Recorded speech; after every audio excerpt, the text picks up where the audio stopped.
Hello again, I am Jim Bob and welcome back to F1 Manager 24 Create a Team Career with Cadillac here on the PC. Tonight we return to a long sidelined circuit. We haven't raced here for a few seasons now, but tonight we head back to Miami for round 16.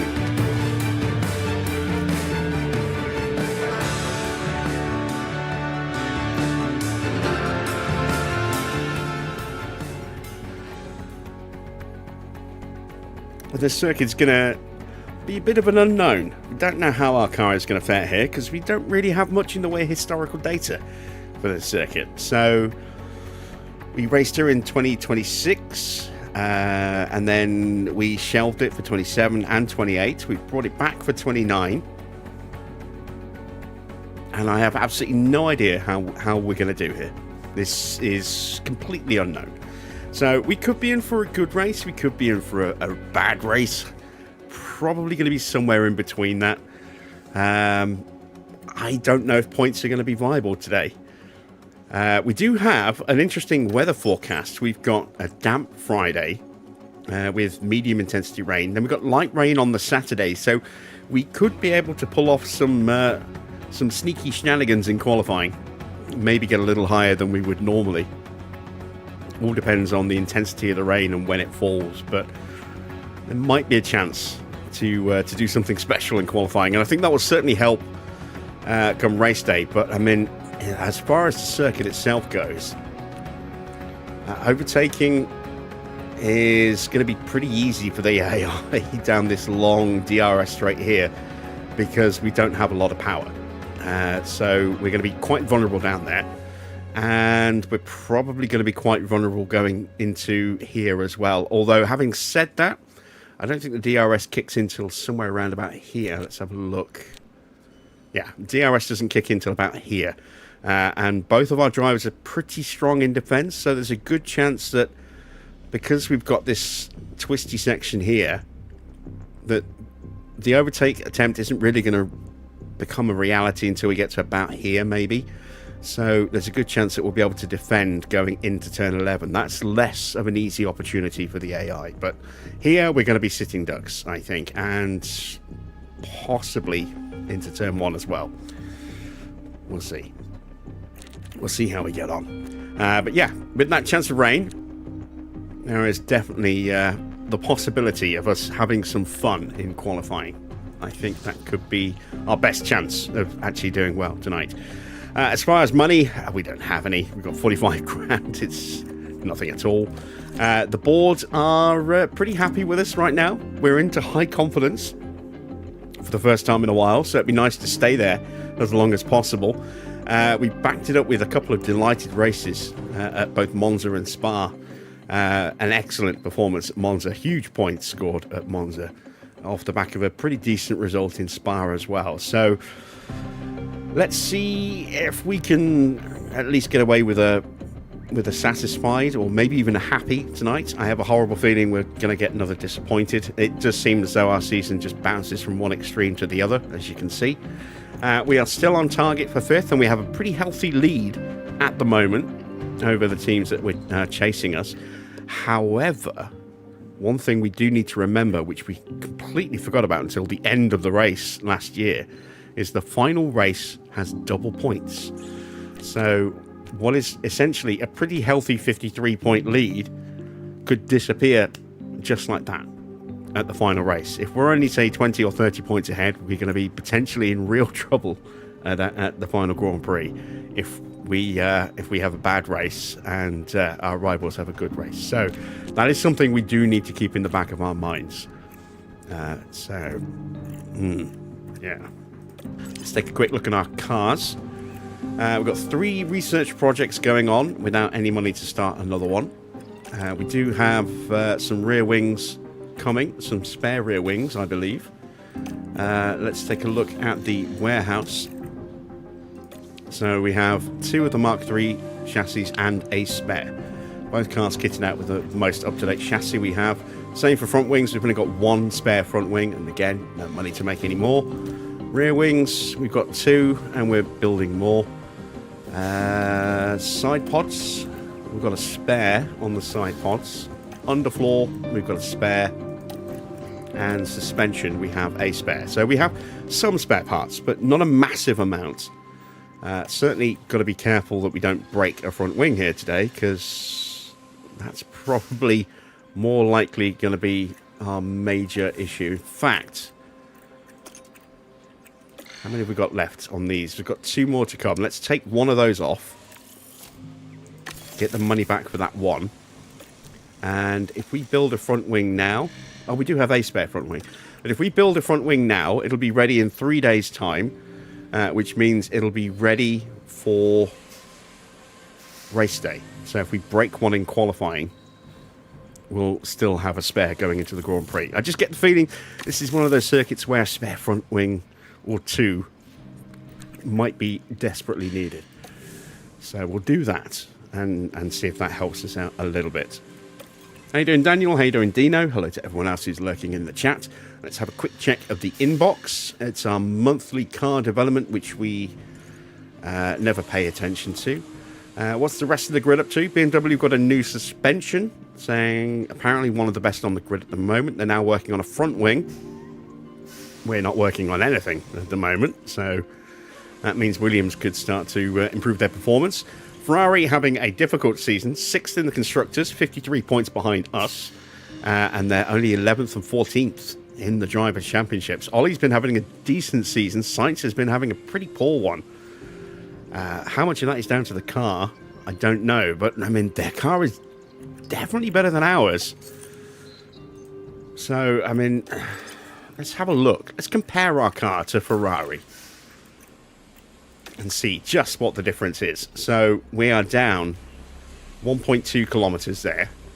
We're down a not insignificant amount in acceleration. We're down 6%, give or take, in DRS. We're down a decent amount in the low speed. Medium speed, we're down a lot. High speed, we're down a lot. And we're down 5% in dirty air tolerance. We're close on tyre wear. We're only a couple of percent behind them. We're down 12% on engine cooling, but that's by the by. But this is where they're ranked on the grid compared to where we're ranked on the grid. We're not the worst accelerating car on the grid. I'm not sure who's worse than us, but we're not the worst. But we are the worst everywhere else. So, yeah. You look at the downforce levels of Ferrari in their rankings compared to ours, and the fact that we are down a huge amount in the medium and the high speed, that's not encouraging at all. If they're working on upgrades and we don't have the money for upgrades, they're going to overhaul us at some point, I think. We do need to get our pit crew training. I remember we got that stopped before we did this last time out, so let's clear this out. Go to cumulative and see where we are. Let's see if I can actually squeeze a full day in. Yes, I can. Ooh, no, I can't. We're going in. No, I can. Yeah, 0 fatigue. So 8% at the end of Friday, as normal, 28%. Then we go to Canada next. That's a sprint weekend. So we need to make sure that our fatigue is pretty much non-existent. Can't really get away with a full day even with the lightest training, so let's take that off and go with a morning of speed training.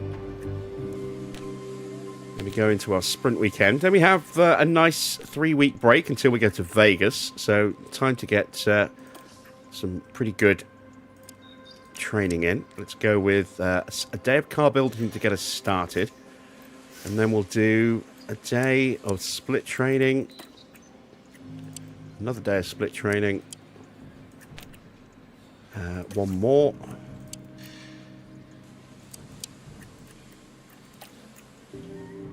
And then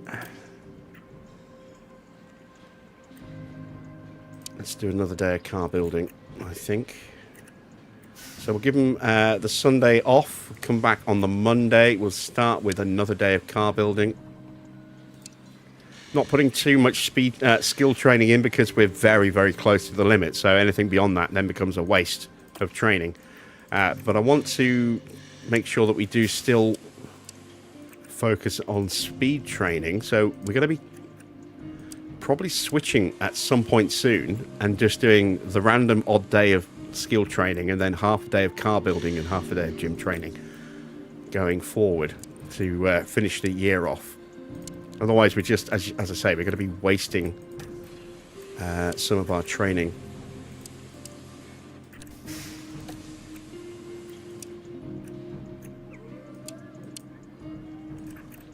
Okay, 22, 13, 4. So I can get another day in. Or at least another half a day. Let's go with another morning of speed training. That gets me down to 1%. And then we're going to a sprint weekend, which is frustrating because it means we're going to carry extra fatigue through to the next month, but can't really do anything about that.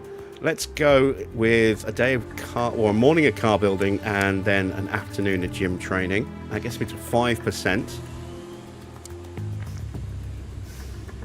That's a bit too much. Okay. So let's try that. And that's perfect. From 9 to 0 before we go into the Grand Prix. So there we go. That's our training plotted in for the month of November. We'll have 1 month left, but we'll only have a couple of weeks after the final race until it's the end of the year. Very condensed end to the year, calendar-wise. So we'll get a little bit of extra skill training, as you can see. Almost on the limit now. Get our car building up another 3 points. Keep our pit stop time about where it is. Just trim a little bit more off the chance of a mistake. Get it down to just over 4%. Starting to look pretty good, I think. We are still in the hunt for the DHL fastest pit stop competition. We go back to standings for a second. You can see we are just slipping a little bit at the moment. Red Bull is starting to just pull away from us. They've got a 12-point gap, but 12 points in the grand scheme of things, not that big. And we definitely have the talent in our pit crew now to get the fastest stops. We just need to get them more consistently. So we are getting very close to that, I think. And we might just get pipped by Red Bull this year, but I'm pretty sure we'll be able to hold off Aston, Mercedes and Nissan and at least get second. So that'll be worth 12 mil. That's worth, I think, 10.5 is what we got last year, I think, because we came second last year as well, didn't we? So keeping my fingers crossed that we can actually get that top spot for the extra bit of cash, but I'll settle for second. Evening, Mike. Right, let's advance time 1 day. There we go. And if you see on the calendar, there we'll have another spare front wing and rear wing added to our selection, ready for race day itself. So that'll be quite nice. We've got our design center upgrade finishing in the middle of November, just before we get some money for sponsors and we get our research ending there on the front wings. We're in our last ATR period now. Do we actually have the hours still, or have we used them? Let's have a look. I know I can't afford anything, but just want to see if the hours are there. No, we do still have hours, look. So we can get one really big project in, research-wise, before the end of the year. That's good. And then we'll try and pile in as many little ones as we can. No point doing any design projects now, because by the time we've got the parts, it'll be the end of the season. So just not worth it. It's research only from this point on. This is the forecast. As you can see, it's going to be warm. Not expecting rain for the race, but it will be wet through practice and potentially through quali as well. Let's set our targets for tonight in just a second. Let me quickly double check our cars and the powertrains. We haven't set those yet, so we'll do that now. We are going to give Ugo another run today, given that it's a normal Grand Prix weekend, no sprints. And it's his home Grand Prix as well. Well, the first of his home Grand Prix, because he has a couple, given that he is a young American. It's our home Grand Prix as a team as well. given that we are a young American team. Right, ERS, can we swap that out? Yes, we can. Get some minor damage, that should be okay. And gearbox, we'll go with that gearbox, I think. Evening, R-Dub. Glad to see you decided to stick around for a bit. Okay, off we go then to our race targets. 18th or higher for both. Desperately need that cash, as always. And let's see what we can achieve here in Miami. Once again, we touch down in Miami as F1 returns to the Magic City. Miami Gardens is transformed into the Miami International Autodrome, built here especially for the Grand Prix. It's a thrilling street circuit where one wrong move can end in disaster, but for those who can conquer its literal ups and downs, victory is all the sweeter. Red Bull have outscored their rivals to be at the top of the constructors' table right now. But there's still everything to race for as we start the 6th round. Now let's crack on with the weekend.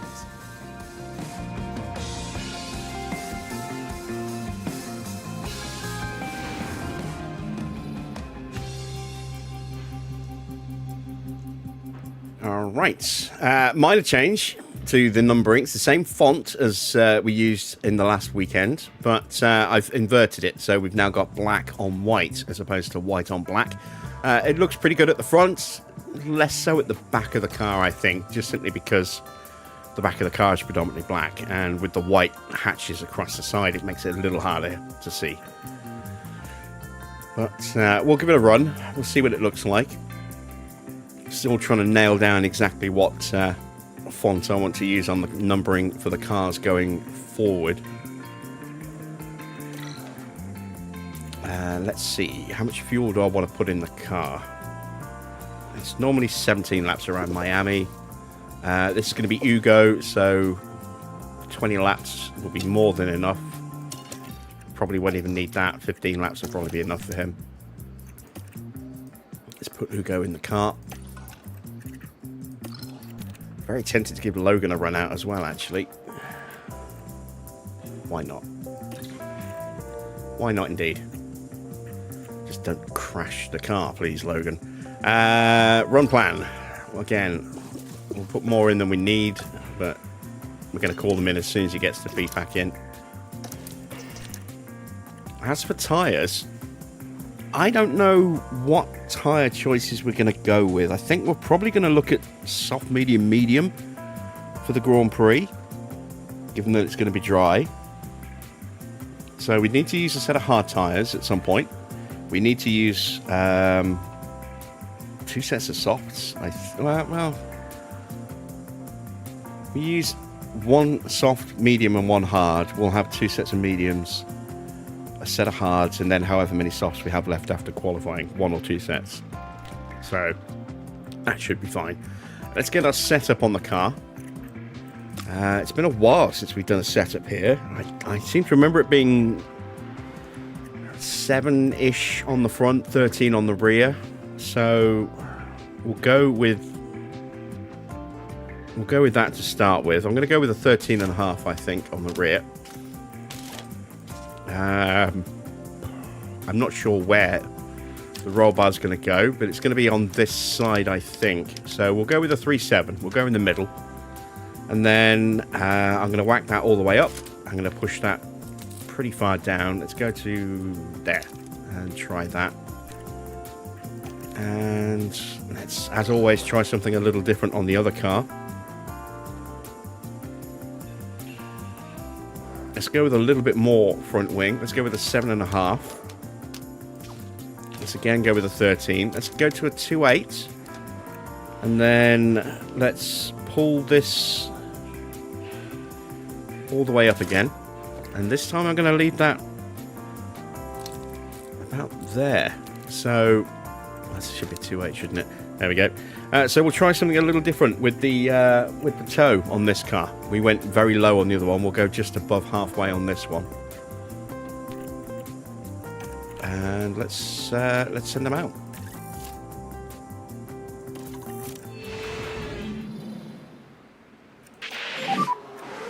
line.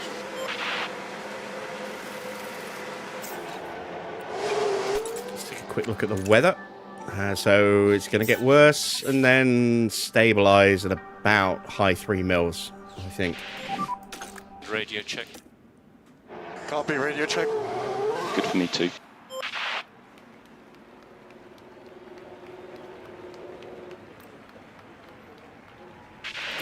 So there you can see the font looks pretty good on the front. It's a little hard to see on the back, but that's mainly because of this very dark back panel.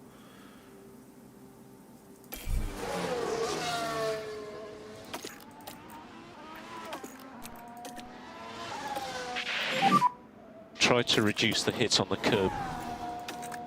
Yep, copy that. We are going to be running the red livery next season, so I might have a little play about with that later and just see what it looks like on red. But I imagine pretty much the same, because I think, again, the back of the car is quite dark like this.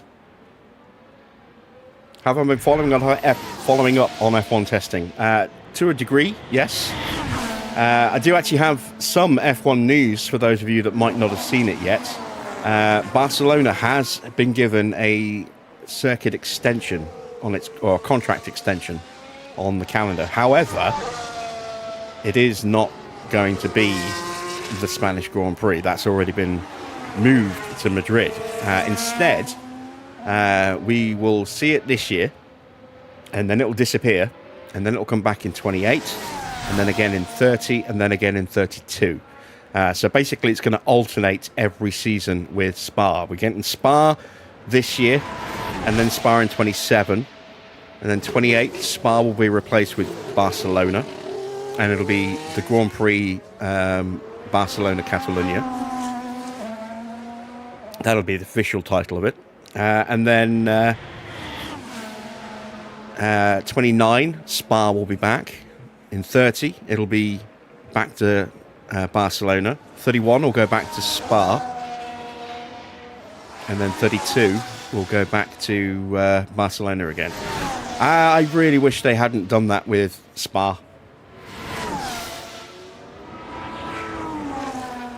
And I really wish they hadn't taken out proper racetracks for yet more unneeded circuits, street circuits. If you want to do track sharing, I mean, that's fine, but don't do it on the tracks that have historical significance. Barcelona's been on the calendar every year since 1991. And now we're going to say goodbye to it, to alternate it, to basically replace it with what looks to be a pretty crap street circuit that I don't think is going to be a particularly good circuit for racing on. And then it's going to come back to alternate with another classic circuit, Spa. And I fear that's a death knell for both circuits, because the last time F1 decided to do something like that, it very nearly killed Suzuka when they tried to alternate that between Suzuka and Fuji. Fuji went away and we got Suzuka back. But we had two German Grand Prix. We had the European Grand Prix, which was the Nürburgring, and we had the German Grand Prix, which was Hockenheim. And then they started track sharing, and then we lost the European Grand Prix completely. Nürburgring went away completely. And then not long after, Hockenheim went away completely. So yeah, I'm a little concerned that we might lose Spa completely, which would be absolutely diabolical if that were to happen. And I think we are in the final throes of having Barcelona now, and until that goes away, I can see that not being renewed unless they spend an absolute buttload of money on improving the circuit and the facilities, which they have done recently anyway. So.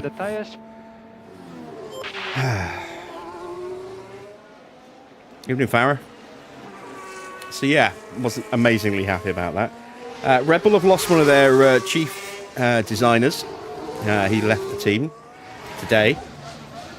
Apparently they've lost quite a few high-profile staff members recently. And that's another one gone.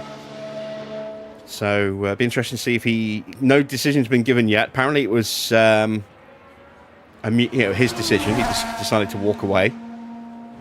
But it'll be interesting to see because no plans have been announced for what he wants to do next. Whether he's going to take a sabbatical, whether he's going to turn up in a different sport, or if he's just going to, come back and go to a different team. I think probably the latter, but we'll see what happens as the weeks and months progress, I suppose.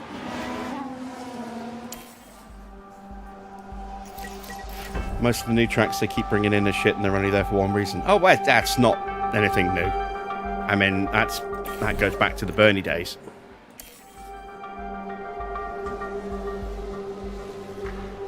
Bernie was continually looking to get rid of circuits for venues that would pay him a huge amount of money.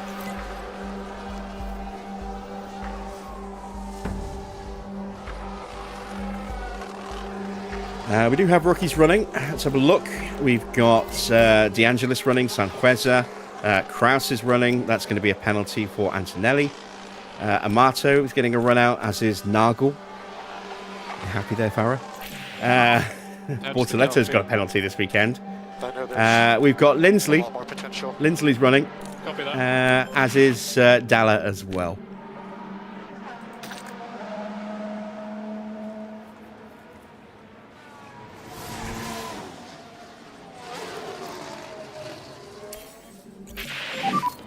Update when you can. Let's have a look. We've got some feedback. And copy. Ooh, Understood. 97.71. So Ugo's car is looking pretty good. Not so much for Sargent's car. And box, dislike box, bit confirm.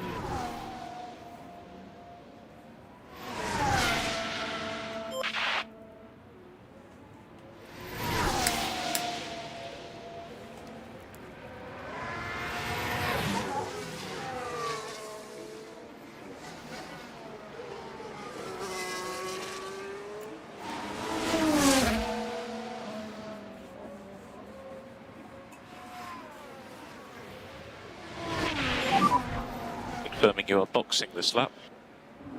Copy. Bernice. You think he understood the value of classic venues at least? Military.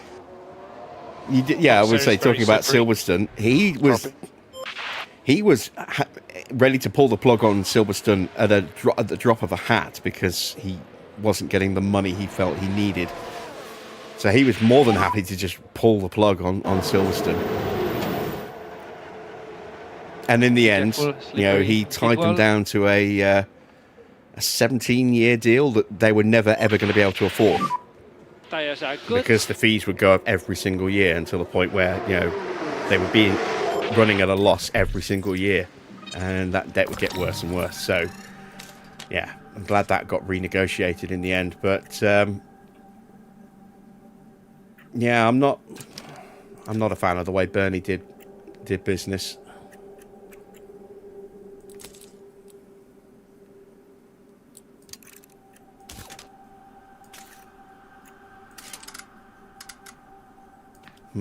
Let's try.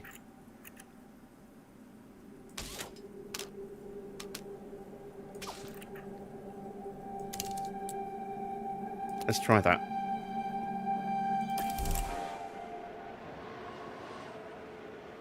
Evening, Victor. The only good news is that Portimao's coming back. That's a replacement for Imola. But I don't think Portimao will last very long. Arguably, Imola lasted a lot longer than anyone expected, because that was only brought in at the last minute as a COVID track. So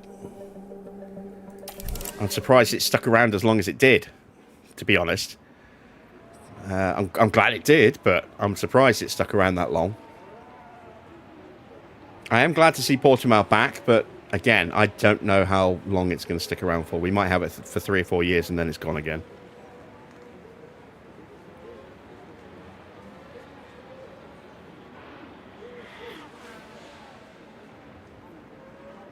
Probably just until the next street circuit is built.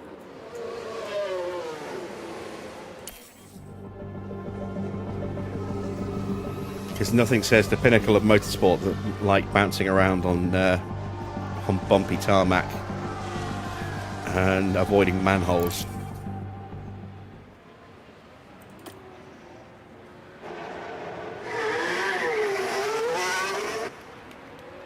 I did see that about half an hour ago. Yes, Robert Duval passed away yesterday peacefully. Good run, 95. Very good run. Who do I reckon are in a driver's fight this year? What, in reality? The usual suspects. I think, you know, the McLaren drivers, Max. You've got to throw George in the mix as well. Don't think Antonelli's there yet. But he could have a really good season.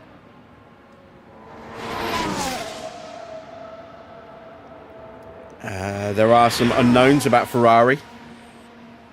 So, I mean, you can't completely discount Ferrari, but Ferrari are Ferrari, and they have their own way of doing things, and it just doesn't seem to be the right way to do it, as we've seen. So, yeah.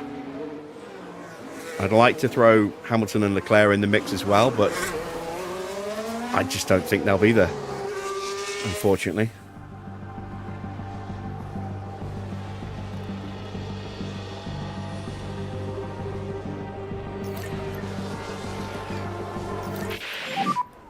How are my tire temps?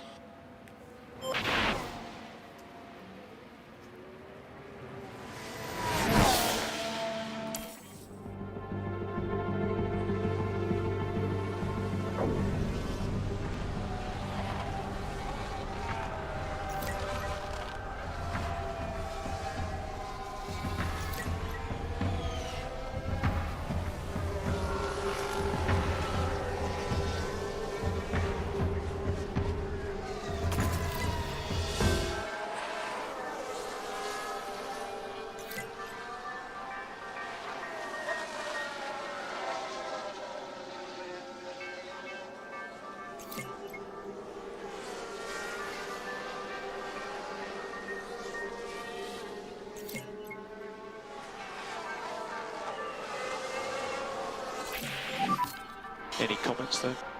Oh, we've made the car worse for Copy that. for Sargent. Made it much worse.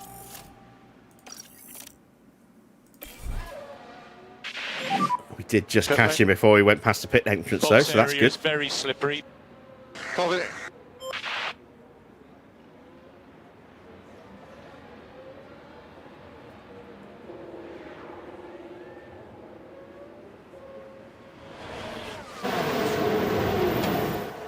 I don't think we're going to get a clear picture of who's really going to be in contention for the title until we're about 6 or 7 races in.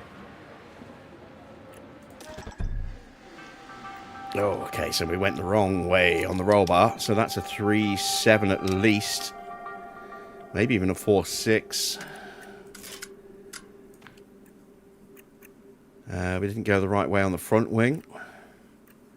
Don't really want to mess with the front wing. That's way too high. I think that has to be a 4.6 so that we can then bring that back down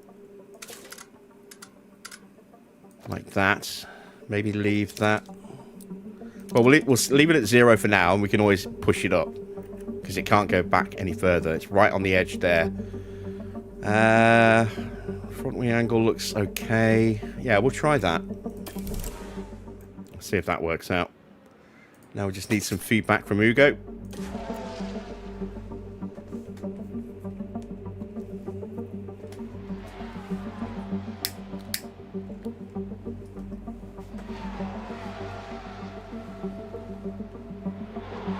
Maybe just 3 races. No, because we don't know what the reliability of cars is going to be like. It's going to be a new style of driving that everyone's adapting to.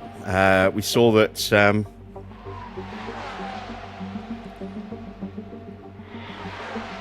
We saw that Max was braking down into the extremely low gears at turn 10, testing in Bahrain, just to try and generate more battery power, because the engine charges, the battery's charged in a few different ways. It's charged through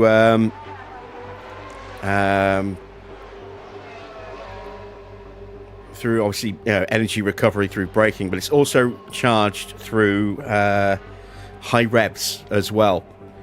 So you go into a corner and you rev that engine quite high because you're in at a lower gear than you would normally take it.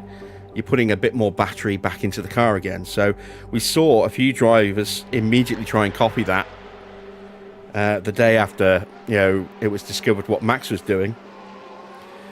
The battery and how it's deployed is going to be the big variable for the first few Grand Prix. After that, we should start to see a sort of a convergence where everyone will start to deploy and charge at around the same kind of points on the circuit. But I think the first few races is going to be very different styles of being approached. And then that will kind of normalize and settle after a few races, which is why I said, after about 6 races, the first few races are going to be feeling out different styles, different tactics, seeing what works in a race, what doesn't work in a race. And then after that, we'll get to a point where we'll actually start to see where everybody truly is. So that's why I think half a dozen races or so. It'll give us a good kind of idea of who's got a reliable engine, how powerful everyone's engine roughly is, who's working on upgrades that are actually working. And let's not forget, it's the start of a regulation period, so it's going to be very easy for someone to try something with an upgrade that could go hugely forward. But conversely, they could also make an upgrade that ends up being a big step back. So you could get these big sudden swings in performance, while everyone's trying to figure out what's the right direction to go. And let's not forget as well, Alpine had this really clever, back when they were Renault, they had this really clever rear-blown exhaust trick that they were doing. And it immediately gave them huge performance. And everyone thought they were, they thought that they were onto the start of something that could go really, really far. Turns out that they'd pretty much hit on the optimum form of that concept, and it couldn't really go any further. So that advantage was gone almost immediately when everyone else started to do it. So there will be some sort of engineering dead ends that teams will find themselves in. And some teams might be just convinced that they're going the right way when they're not. And we saw that kind of stubbornness with Mercedes, with the zero side pod, to the point where they actually started a second season still trying to stick with that concept. And it just didn't work the way it was supposed to. The way their simulators were telling them it would work, because they weren't taking real world conditions into effect. There's only so much a simulation can show. We saw McLaren 10 years ago were convinced they had the best chassis on the grid, or one of the best chassis on the grid, and that the engine was the problem. And then they switched back to Renault engines after saying goodbye to Honda, and the car was still terrible. And it turns out that their chassis was really, really bad, but they were convinced that it was good. So we could see something like that happen. Maybe not in terms of changing engines, but certainly in terms of a team is convinced that they're actually very strong in a particular area, and it turns out that they're completely misreading it, and they're actually very weak in that area. Yes, I saw the FA Cup draw, or at least I looked to see who we'd got. Away to Wolves, not too bad. It could have been worse, but could have been nicer as well.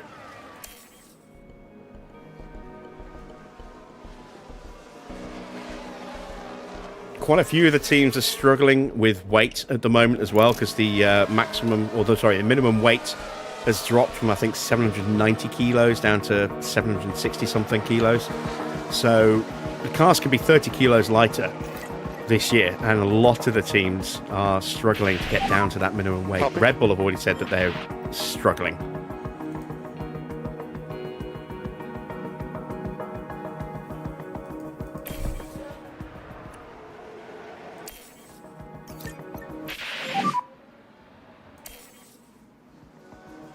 Am I sandbagging our team here? Not really.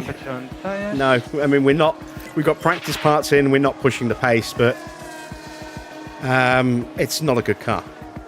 You know, it's a car that we've massively outperformed because of the driver pairing that we have, but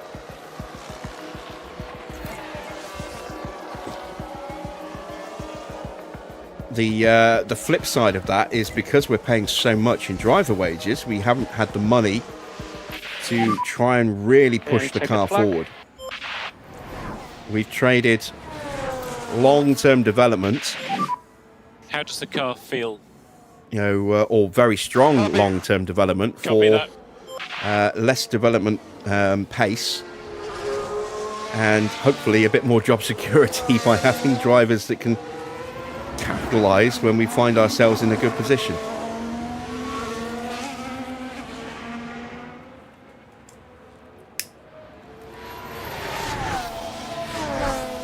Evening, Nigel.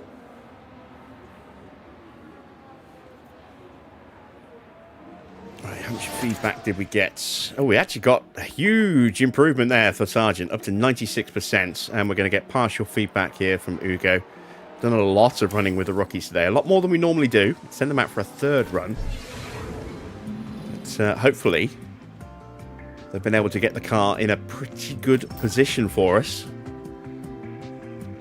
Just don't know how that car's going. That car is pretty much, I think, going to be 100% if memory serves. It was just a little click of toe to fix it. So yeah, we're looking a lot better, and we're going to put our real drivers back in the car for FP2 after these short commercial messages.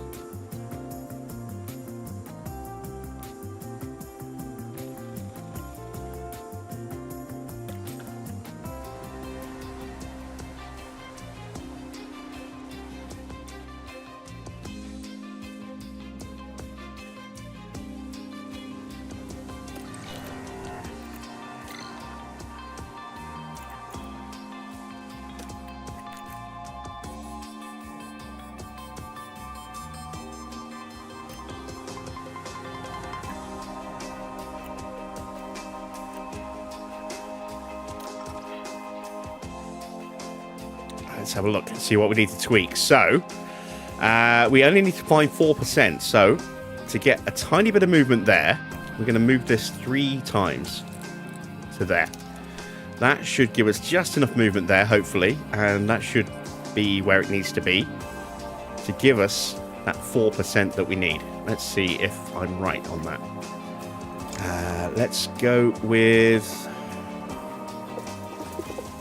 25 laps of fuel.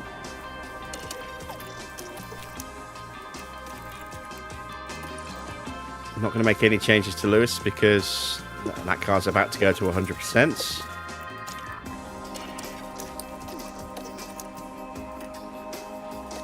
And let's hit the track.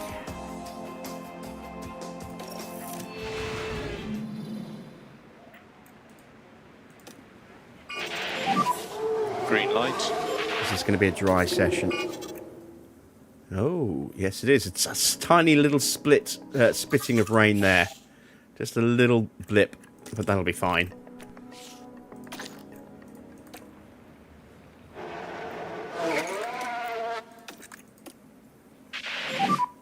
Try to reduce curb use and it's unsettling the car. Yeah.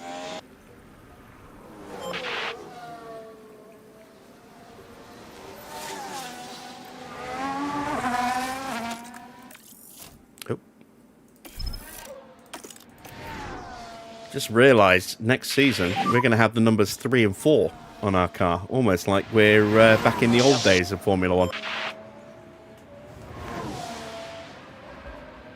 With with Norris coming in.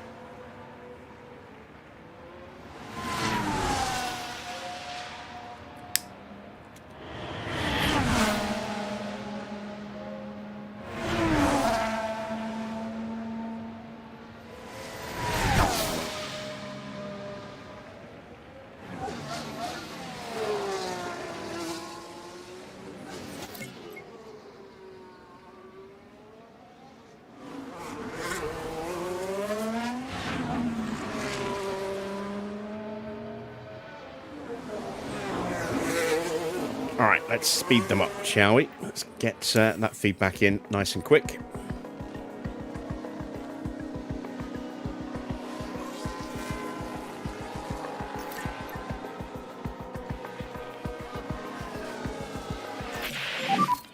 Update when you can.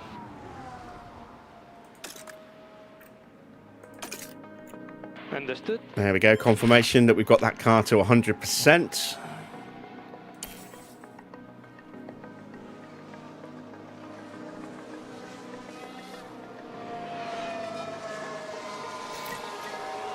And we're going to be at 100% overall preparation before this run's even finished, I think.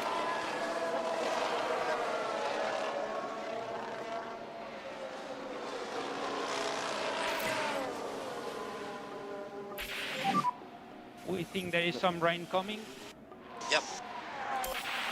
Let's see if Max is happy with his changes.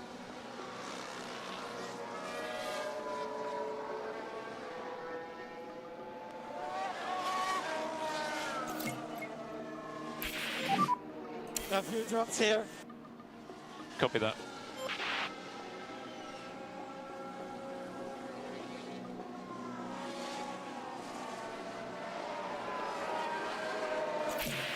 Ah, not Anything quite. We can help you with.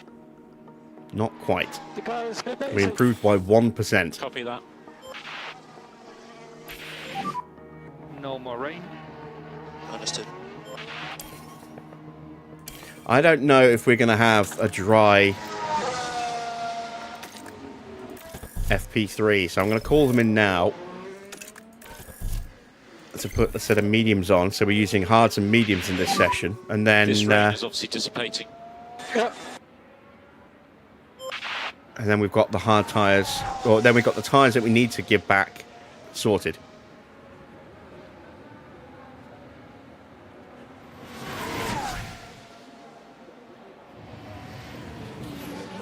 Because if we can get our cars or our drivers to 100% in this session, we're not even going to run in FP3.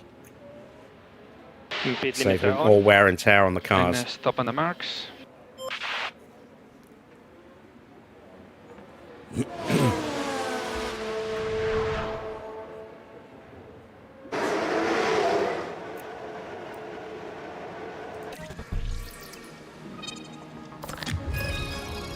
So we're at 98%.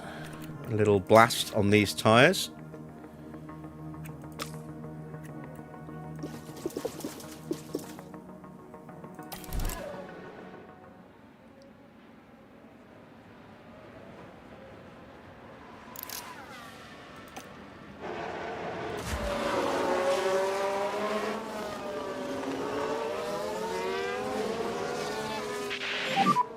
Confirming you are boxing this lap. Yeah.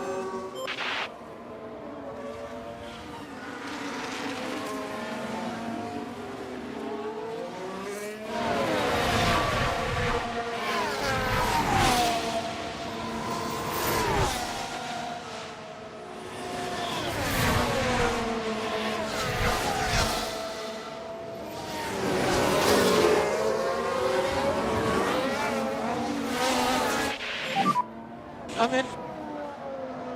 Make sure your limiter is on. If you could stop on the marks.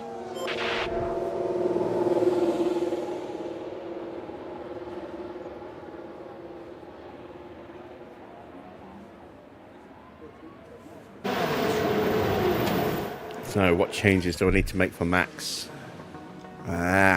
Still not there. All right, let's go with that. Let's take that back to there. That should hopefully do it. Oh, didn't change his tyres and fuel. We'll do that before he goes back out.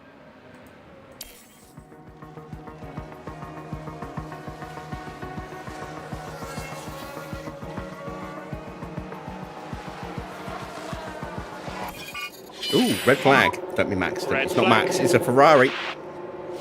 It's Sainz. What's he done?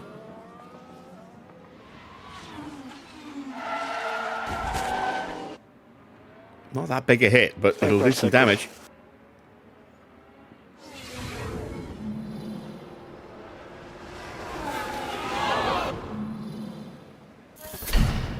So we're going to lose 20 minutes of the running time in the session. Hamilton is not quite there. Just needs another couple of laps. Max can now go out.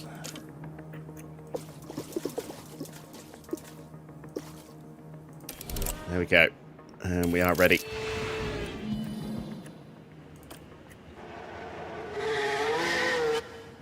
And we got left 12 minutes in the session. Not enough to get feedback from Max. Well, at least not enough to get full feedback. We'll get some partial feedback. Hopefully, it'll make it clear so whether or not we've pulled this off. Try to work on the front tires.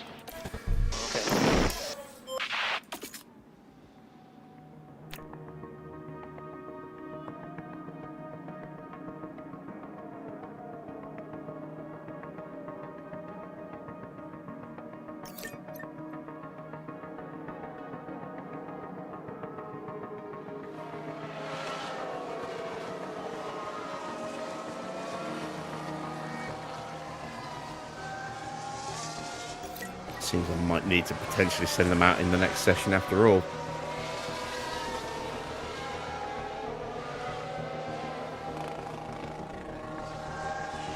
Come on, Lewis. There we go.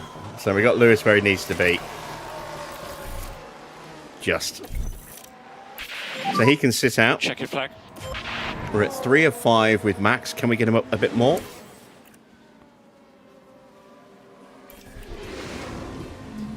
Not sure if he hit 4 right at the very end there. So, at the end of practice, we have 2 cars with penalties, Antonelli and Bortoletto. They will obviously be applied after qualifying.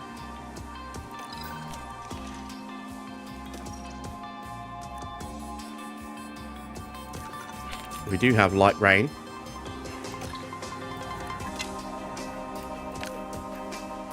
And we're still not there. So, take that back an extra click.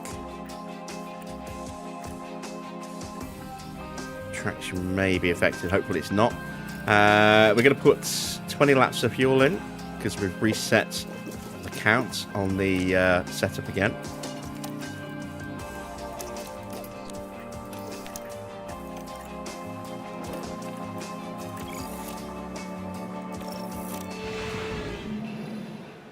And it's just Max that needs to go out. 4 seconds, 3, 2, 1, green light.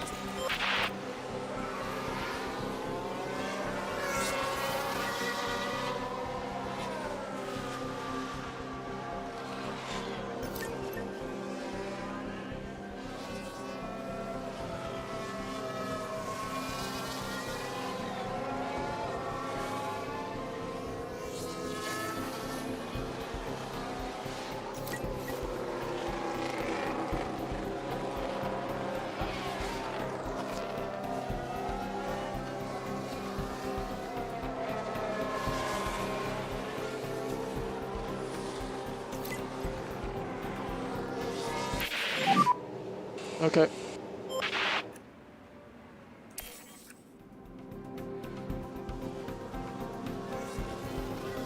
Probably should come out on How are the conditions? the same ins as we used in DRS is FP1, enabled. but never mind.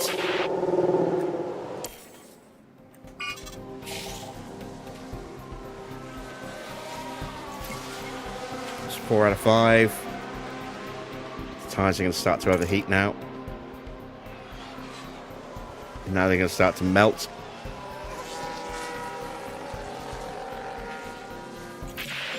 And there we go. How does We've the got our car feel? feedback. Let's call him in. Copy that.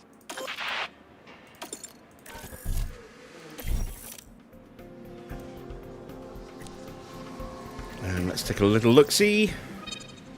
Ah, it's still not there. Wow, okay. So that to me suggests that we've got to go back all the way to 0 again. Oh dear. We moved the wrong thing. I tried to do it by moving the toe. Should have just moved the camber. Alright, never mind. It's done. And we are done.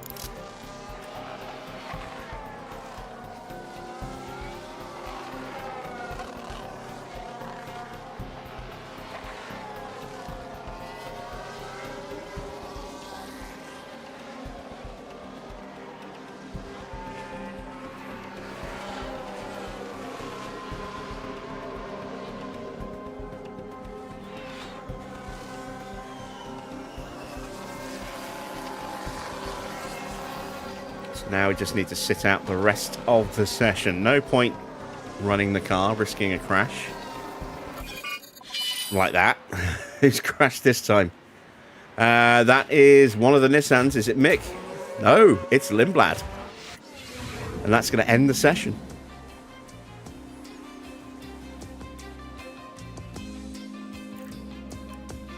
App? App? We don't need no stinking app.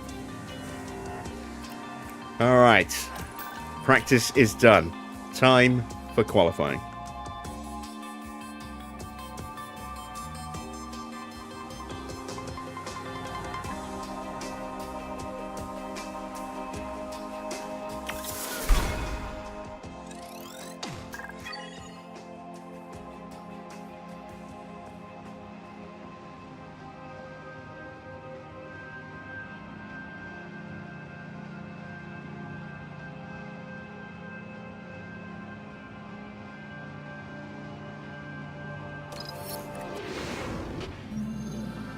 Let's hope the teams took full advantage of practice. It's time for qualifying. Remember, we lose the slowest 5 drivers at the end of Q1, another 5 at the end of Q2, and Q3 will set the top 10 positions. Karun, if we could perhaps talk about Lewis for a moment. How do you think he's feeling? Well, they're certainly delivering better results than their teammate, and they'll be expected to keep that up for the rest of the weekend. What does today have in store? Only time will tell.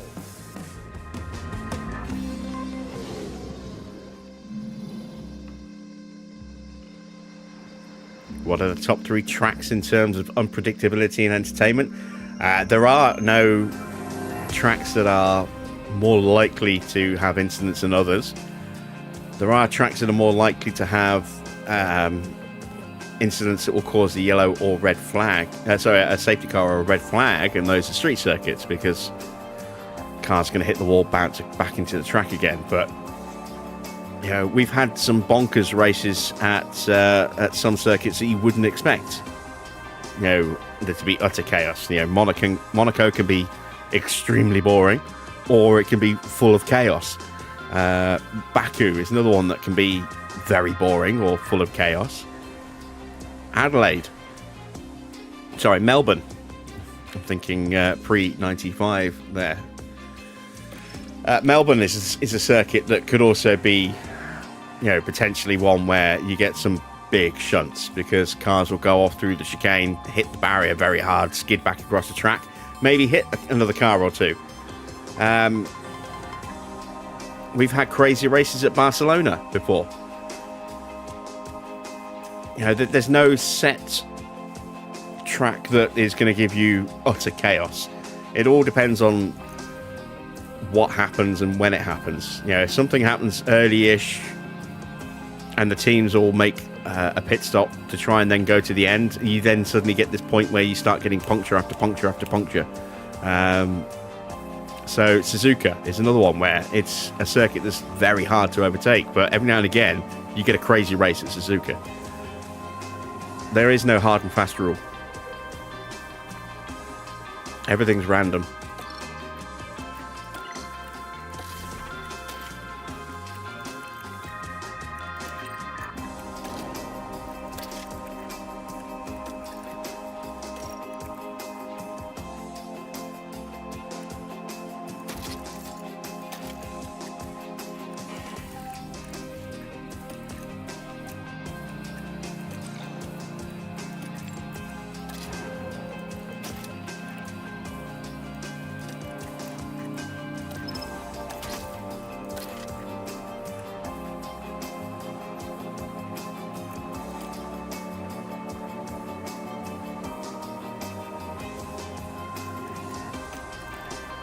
Starting on the inters. Interesting. What is the track water level? Let's have a look. 1.82. Okay. Let's see how we do.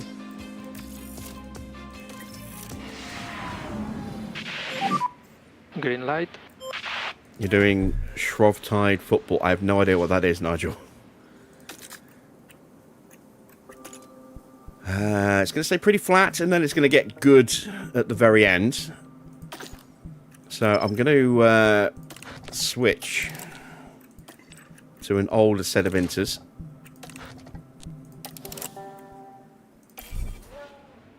And we'll get a couple of runs on these before we put a new set on for the end.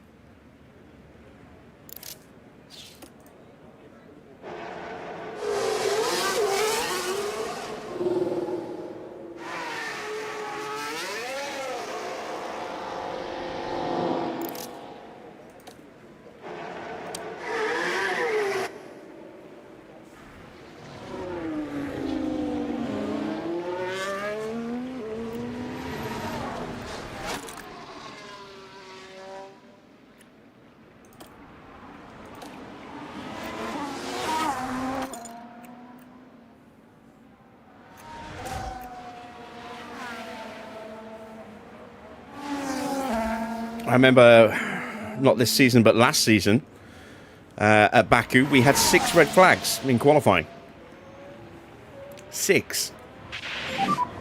So you're in a good position. So, yeah, strange things happen at circuits sometimes.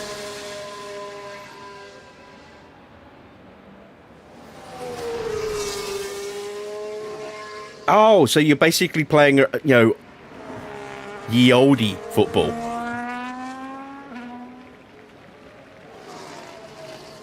That's what used to be played back in the day.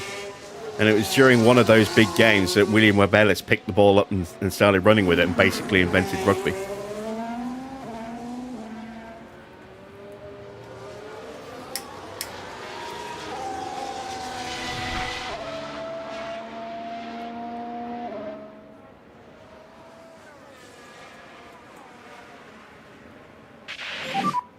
Tire temps are good. Gap is good. So you're good to go if you wish.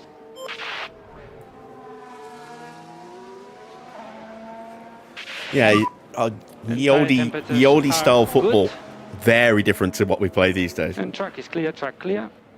A lot more violent as It will well. be in charge button off for last A corner. lot more violent. So, most of the cars are out. There are some still in the garage. The Ferraris haven't made a move yet, nor has Russell, nor has Sonoda. But the good thing is we're not going to get traffic, so this will be a clean run.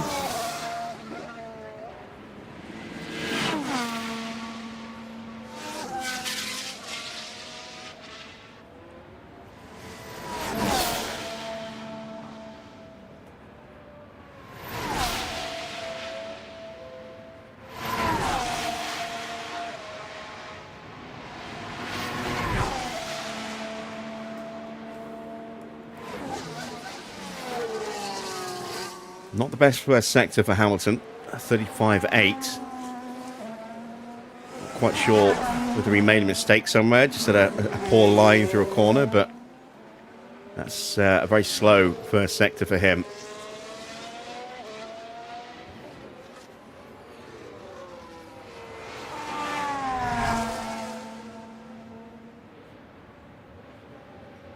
Not great middle sector either.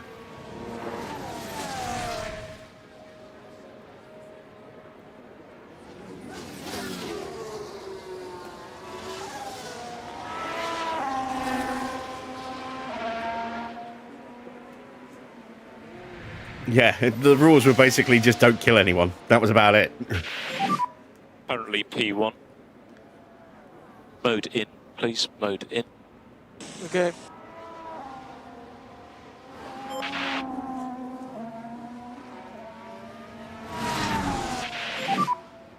P5. So, it's not a great lap for Lewis. He's 1.4 seconds slower than Max for some reason. I don't know why. Lost 6 tenths there, 3 tenths there, and lost another 4 tenths there. Perez on a good lap at the moment. Oh, he's getting a tow. Off the back of Gasly. And no more rain expected. Understood. No more rain expected. Ooh, we're going to go dry.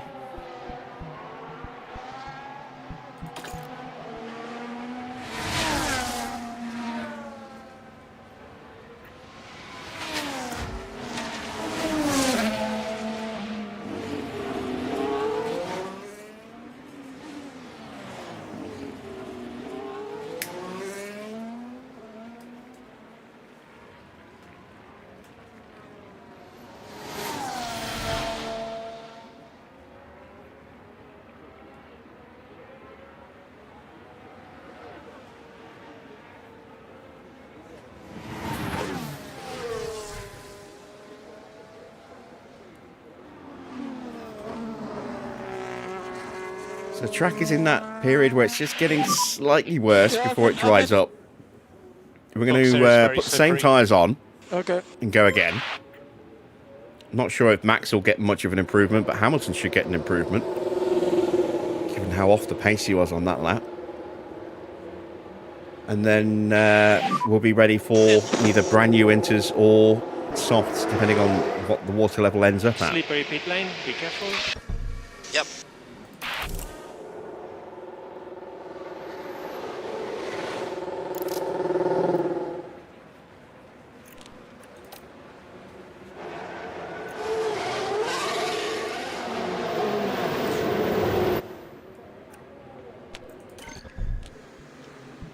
Those tyres are pretty worn. That might be part of the reason.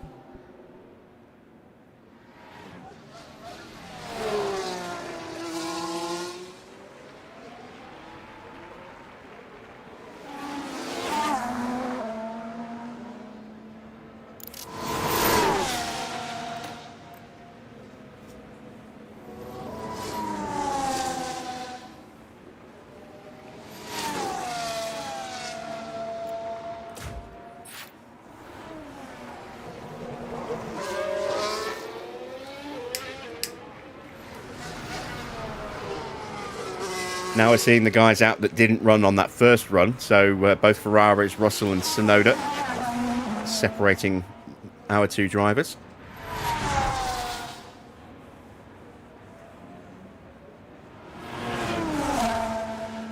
I'm sure St John Ambulance will be out in force, Nigel. Evening, Adrian.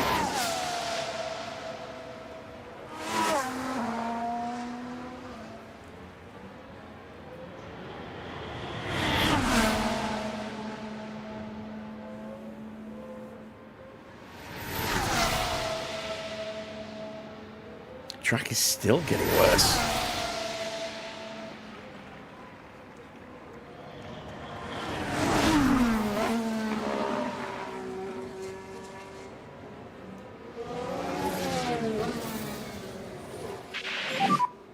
Tyre temps look good. Oh yeah, that did make me Gap is chuckle the other day. currently I'm just watching everyone whooping in the mode, chat. push. Every time Hamilton overtook someone, I could hear Farah tearing his hair out from here.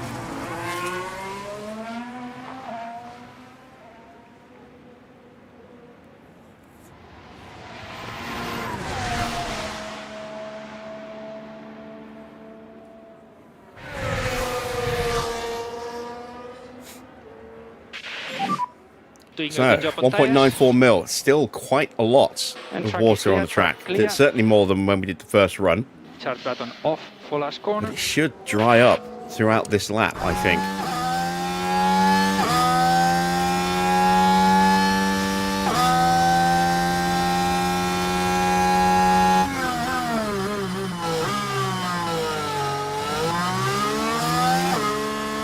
So no improvement for Max, no surprise there.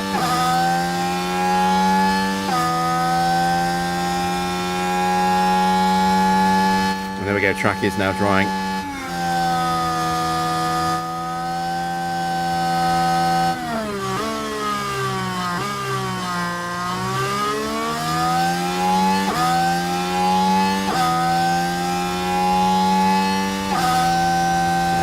well. It's not a great first sector. It is a personal best for Hamilton, I think by a tenth. And the rest of the lap should be a lot better now.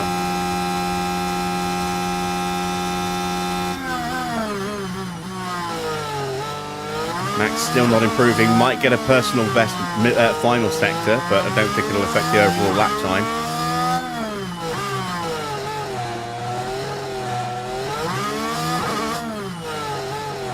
Do I forget to change an engine part on Hamilton's car? You're currently P15. No. It's just slow. So Sainz gets up. Max doesn't improve at all. That might just be down to the tyres now at this point. Hamilton's definitely improving. How much he's going to improve is about to be discovered. About 0.6 quicker, but still bottom. Understood. Next lap will be a definite improvement. Track will be drier, fresher tyres. And we're going to wait and wait and wait before we go out, see what the track ends up looking like.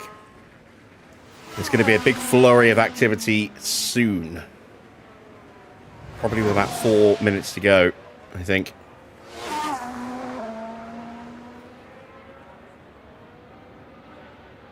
Evening festive.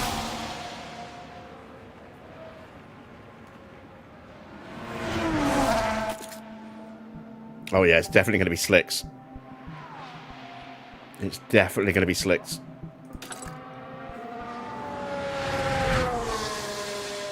That's why we've not been stressing too hard on these interruns.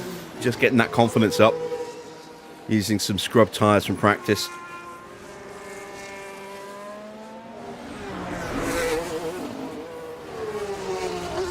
Because we always knew the track was going to be a lot better at the end of the session. Box area is very slippery. Yeah.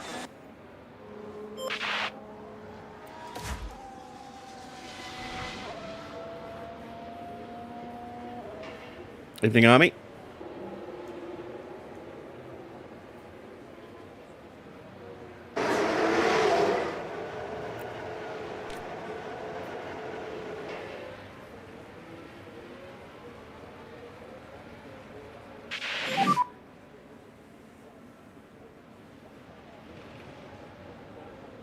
Be careful, slippery, pit wall. Okay.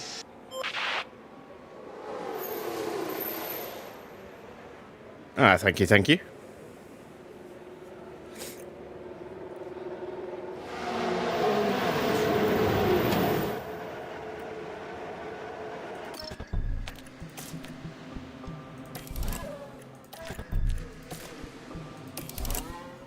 So we have the chance for some shenanigans here.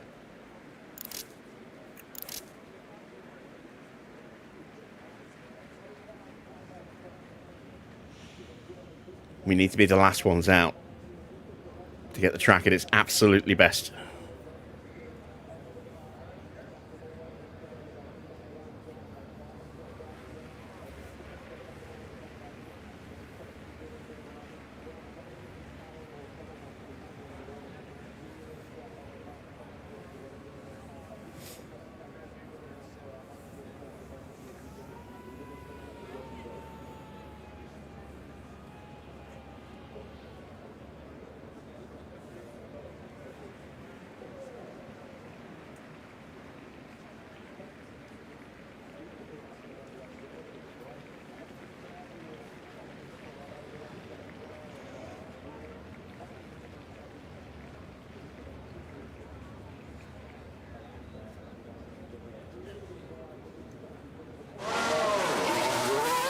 Alright, we're seeing some movement. That's Gasly going out. He's going out a bit early.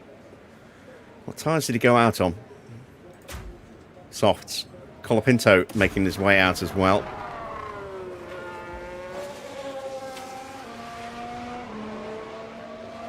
We're about to get the DRS switch on. Lindblad going out as well. Everyone should be going out on softs. Ooh. A lot of sparks coming from that car, which makes me think he's about to crash.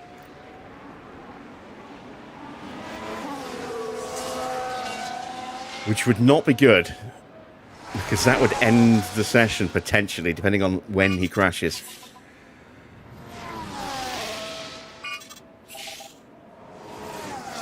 I'm nervous now.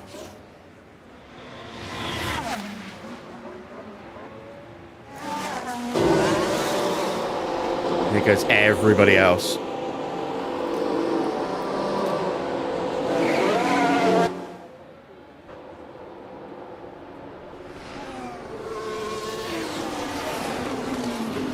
I'm hoping we can pick up a bit of a slipstream on this as well, which is why I didn't wait to the very, very end. Reminder for brake temperature. Yeah. And we need you to push this out lap.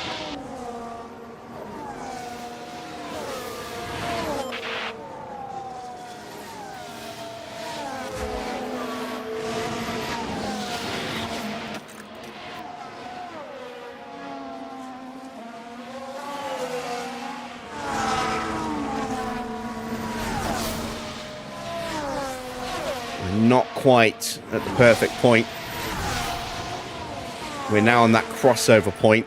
Now we're starting to head towards slicks being better than inters. Yeah, it's definitely going to be slicks.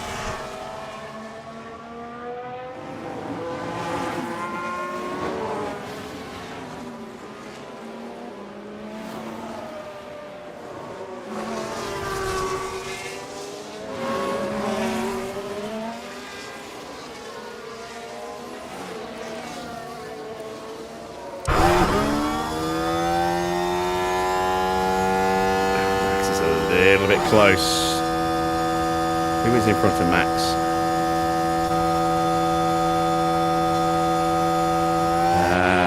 Bottas. Side times are good.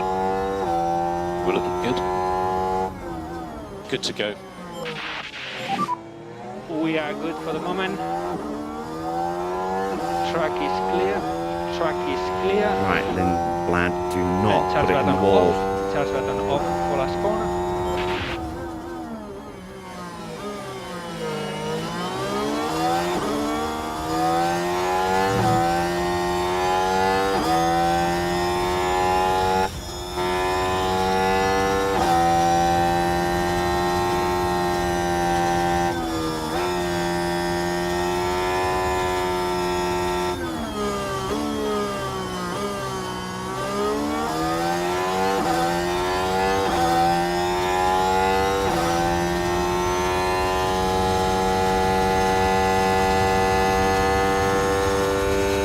Great first sector for Hamilton, but it's better than some.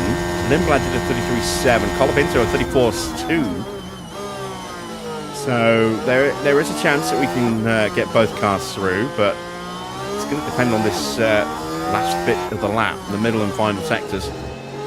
21.4, quicker than a couple of cars, but again, not many. Max is looking like he's going to be safe. Really don't know whether we're going to get Hamilton through here. Mick goes top. Now Leclerc.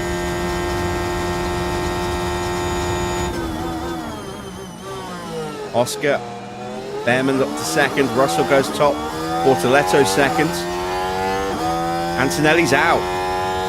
Now he's through. Hamilton gets through, but can he stay there?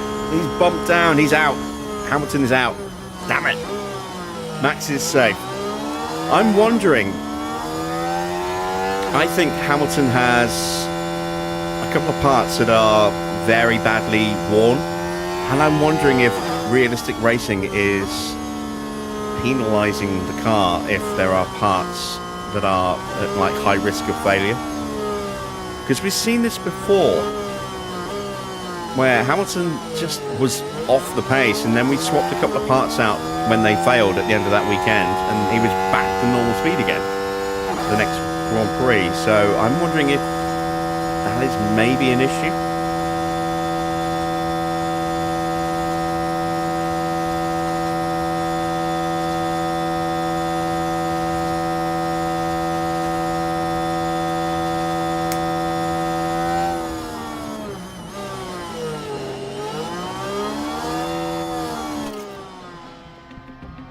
Would you like to see the Drivers' Championship? Oh, is that Hamilton in 7th? With the worst car on the grid? It might be.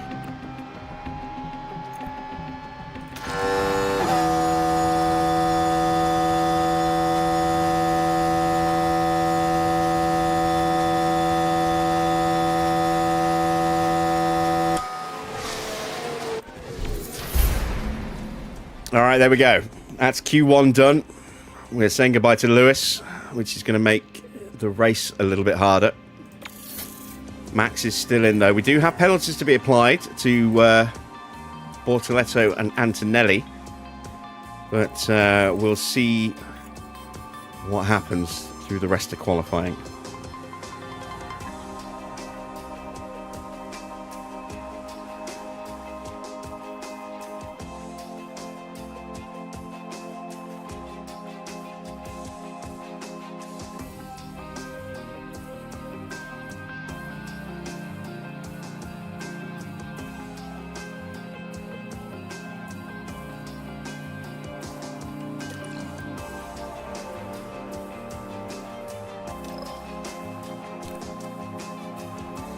Alright, into Q2. It's going to be wet. This time we'll go with better tyres.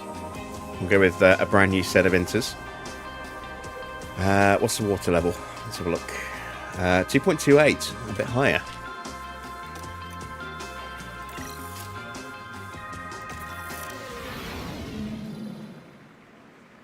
Alright, what's the track going to do? It's going to get slightly worse and it's going to get better around here. So we need to be ready for that second run. Let's get a time on the board.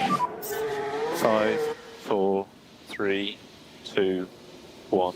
It's a game worth buying in 2026. You saw it on sale for €10. I still get huge enjoyment out of this game. If you're buying it on console, you are limited because there are no mods, but you can still get a lot of enjoyment out of it on console. If you're on PC, yeah, absolutely, it's still worth buying. You know, because you can do so much more with mods to make the gameplay itself more challenging. But either way, either system, €10. That's yeah, it's definitely worth it for €10 if you have a desire to play this kind of game.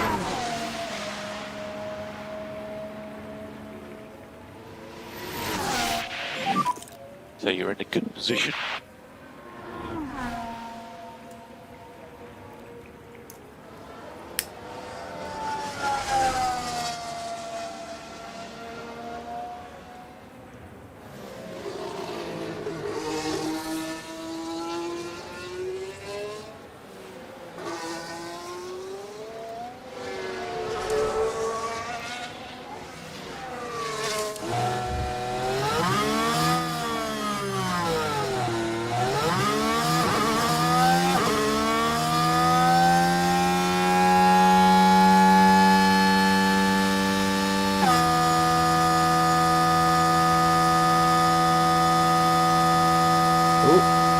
We have a yellow flag somewhere.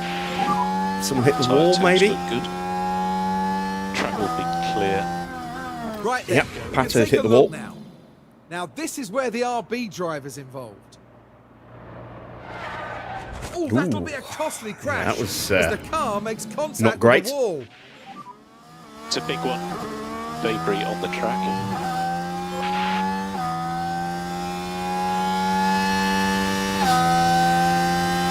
Yeah, the same group of modders that made the F1 2020 or the 25 DLC are hard at work making the 26 DLC. And I think, if I remember rightly, after speaking to one of them, they are trying to make it compatible with the 25 as well, so you can play the 25 DLC and then import that save into 2026 DLC, I think.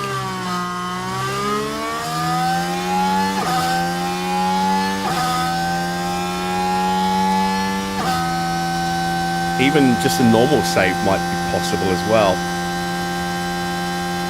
Because with the 25 you had to kind of start from scratch.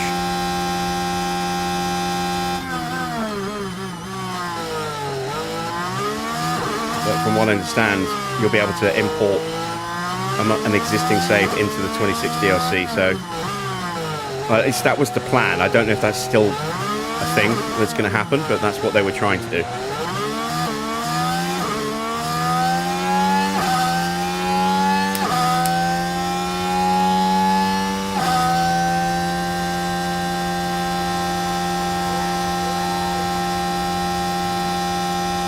So Antonelli is about 3/10 up on us at the moment.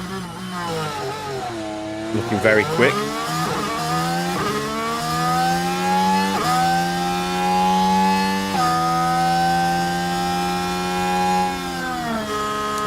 Across the line then, 136.5 for Max. Cool the car, but stay negative on the delta.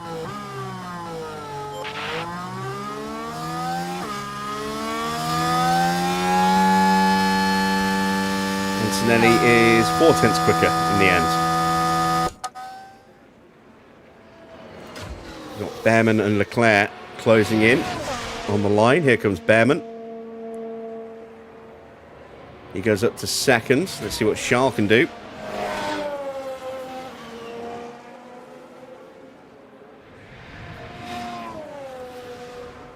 He goes second now.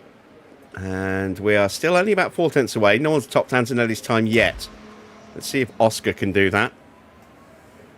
Slightly quicker in the first sector, slightly slower in the middle. It's going to come down to this final sector. Mick crosses the line to go P5.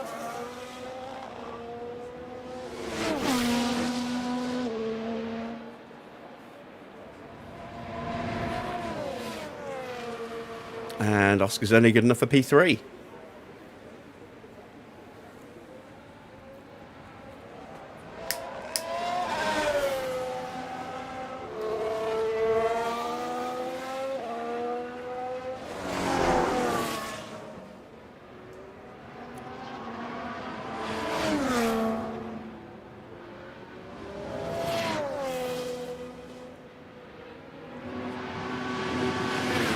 Track's starting to dry up. We're getting to that point where it's going to be at its best. So we need to be in and out the pits pretty quickly. I'm in. Box there is very slippery. Okay.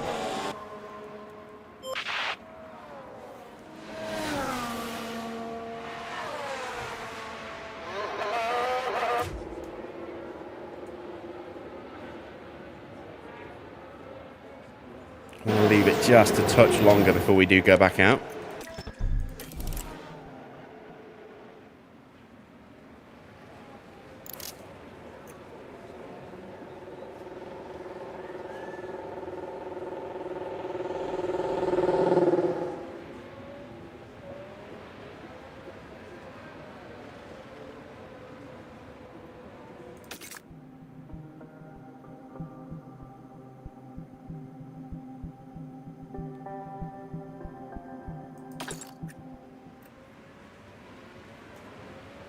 I think we'll go out with 8 minutes to go.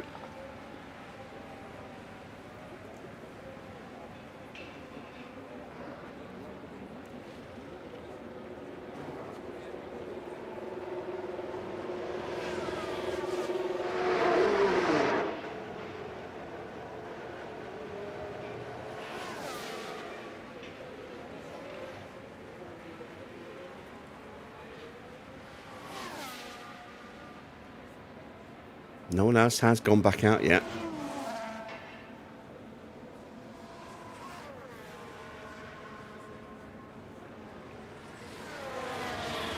All right, I'm not going to wait any longer. We're going to go now.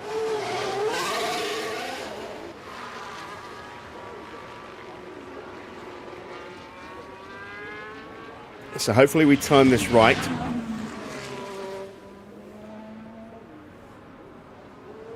The fact that no one else has come out yet Just work is on your tyres. bothering me slightly. Okay.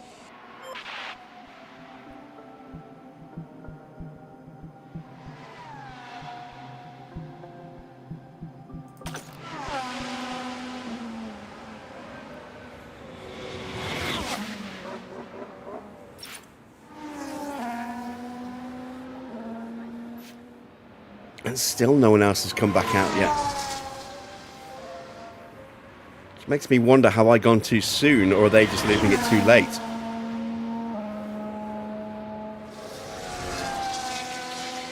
Schumacher's coming out. Mod fight! It's Wayne versus Farah.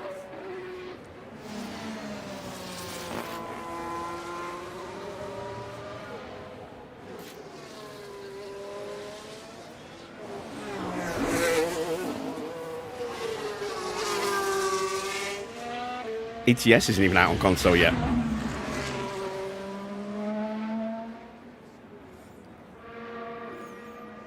You say that, Farah, but Wayne may suddenly fall asleep on his phone again, and you'll get timed out. I don't know. Can mods time each other out? Tire temps are good.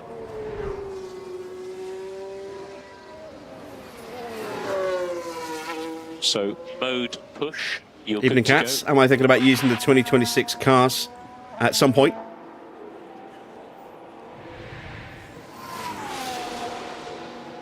All right, track is still drying up, but the rain's going to start getting heavier. Oh, damn it. A little bit of a hold up there. Antonelli getting in the way.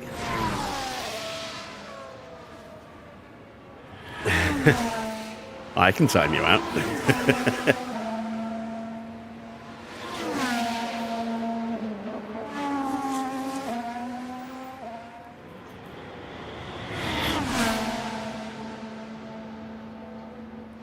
Still, the track's improving.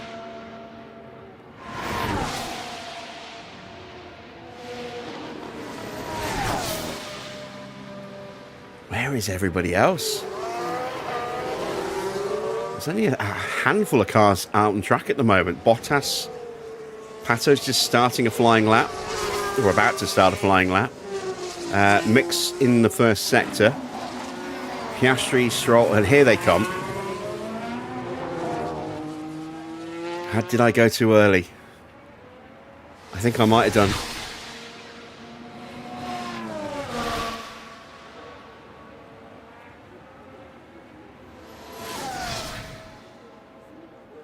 The track's staying drier than I thought it would. It should start. It's starting to go back up again, but I think it's not going to go up quickly enough. Ooh, this is going to be squeaky bum time to see if we've done enough to get through.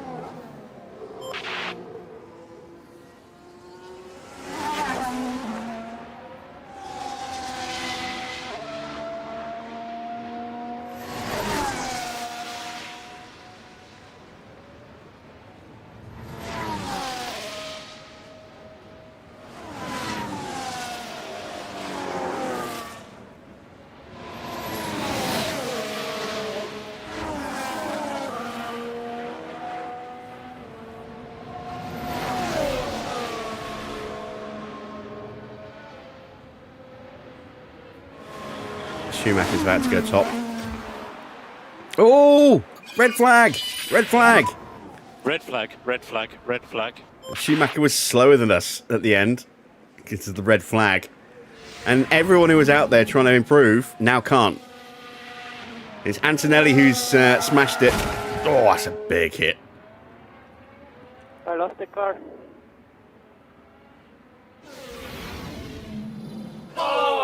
We may end up top in the end of this session. Shame this isn't the top 10 shootout. The session will get going again, but look, water level's going to be higher than it was.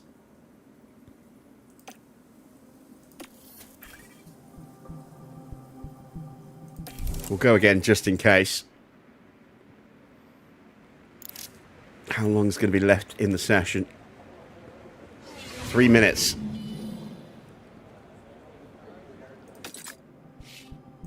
And it's going to get worse.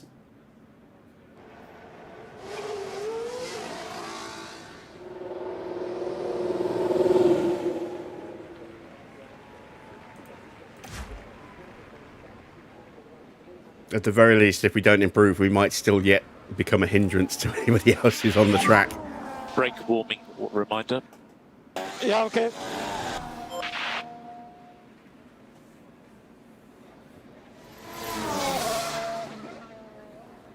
Here come a few others. We've got Piastri, O'Ward, and who else? Mick coming back out. So you're in a good position.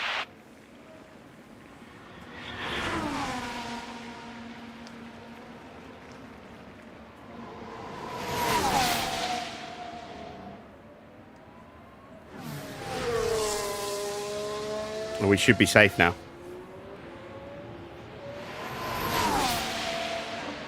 I'm glad I didn't wait any longer and actually set the lap time when we did, because we would not be top otherwise. And now we have a really good chance of actually getting through. Going to see a little flurry of activity from some. But I would imagine if they're going to go, they're going to need to go soon. Where are they all? Are they just not going to set another... are they not going to set another time?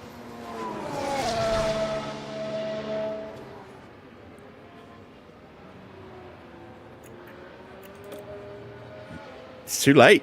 We did a 134. Tyre temps look good. Yeah, that's it. So Stroll is out, Bearman is out, Bottas is out, and Albon, they are out. Definitely out. If Piastri improves, or if Bottas improves... yeah, Bottas is out. If Pato or Piastri improve, the only other car that's out is Mick, who's already through. If either of those two improve, then it'll be Leclerc knocked out. And possibly George, if they both improve.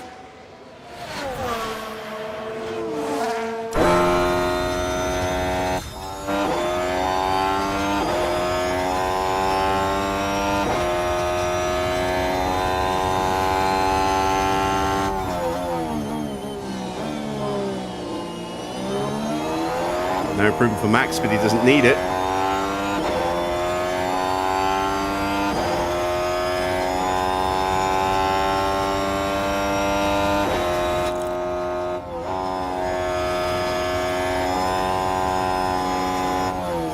Can't believe they didn't go back out.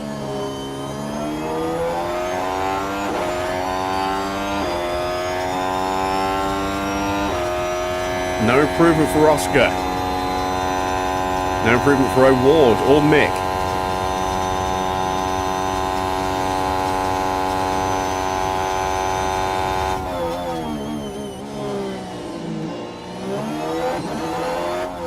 Small improvement for Mick at the end of the second sector. He's now got a really good slipstream here on the back of Pato. Oscar's found some time in the middle.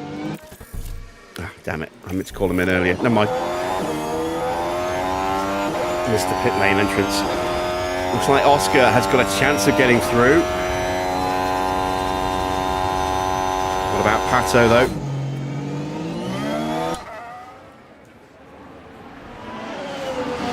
Pato's times are not showing green because he was on a lap when the red flag came out. He has done enough. He goes up to P5. Leclerc is out. Piastri looks like he's going to get through as well, so that'll knock out George Russell. There we go. And we finished the session top.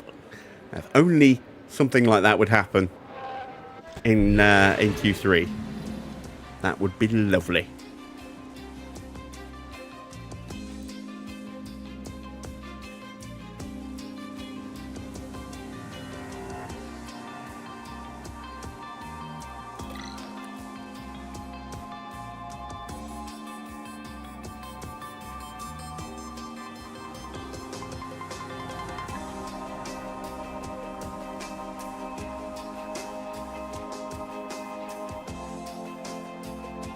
All right, we have 2.1 mil on the track.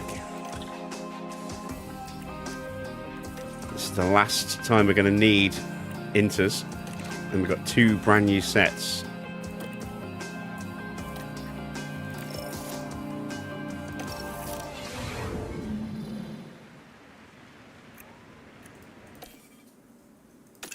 Let's have a look at the weather. So it's going to start near and then get a little bit better. And then potentially level out. So we need to be going out with about 5-ish minutes left on the clock, by the look of it, for our second run. Green light.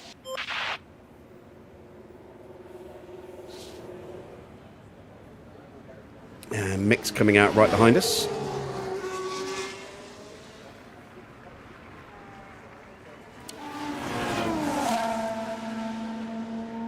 Now, everyone else looking to make a move, perhaps. Bortoletto, Perez, Tsunoda. Anyone else? Yep, here comes everybody else. So we might see a couple of cars tripping over each other on their lap. Someone's made a mistake already. Is that Mick going a little wide? And I think it is. So It this is. is what happened. And it was Mick Schumacher involved. And that's... Oh, no, that's not quite what they would have wanted. On his outlap, though, so not going to have too detrimental an impact there.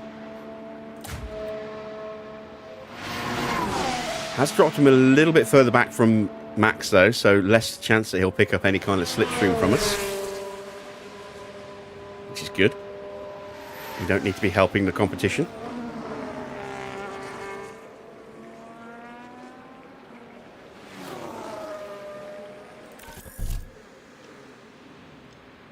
No, it's a little too early to go manual.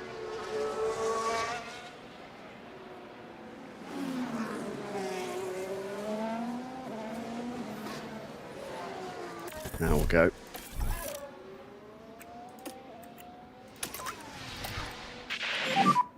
Suggest that you can reduce the amount of lift and coast at turn 1. Okay. Pick the pace back up. Load push. Yeah.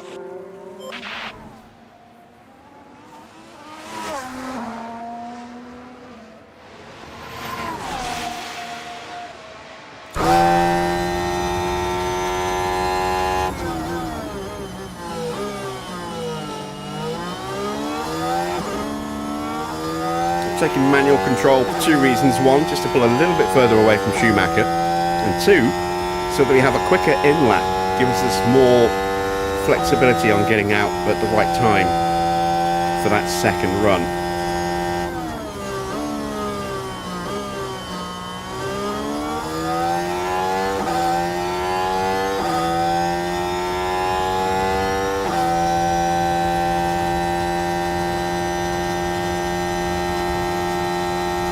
Mick quicker than us?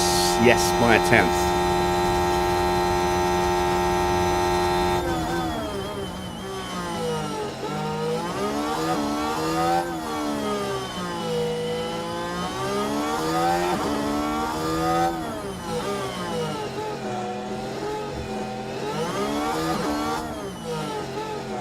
Tsunoda quicker than everybody else at the moment.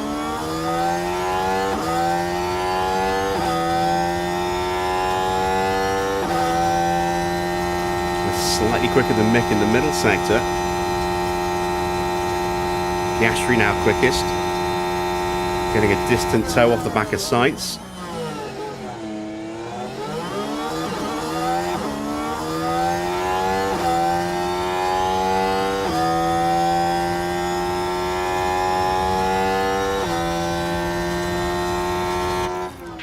That's a 1:36.1 for us.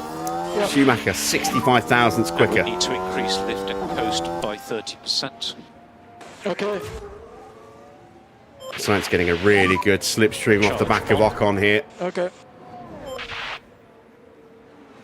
Perez goes P4. Bortoletto up into second place. Now Tsunoda goes top. Ward slots in behind Max into fifth. Sainz goes top, as expected, and Piastri just quicker, just slower, 46 thousandths in it. So we're about half a second off the pace. I don't expect us to top the timings here.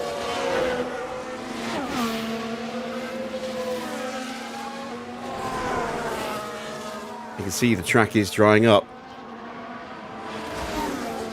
This is why I wanted that slightly quicker in lap, so we can get to be on track at this point here, because it may just sneak back up again. It's hard to tell, but we need the track to be at its absolute best if we want to have a decent qualifying position.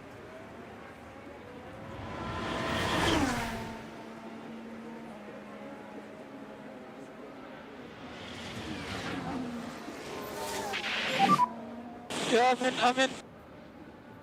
Box area is very slippery. Yeah. Very tempted to fuel for 2 laps.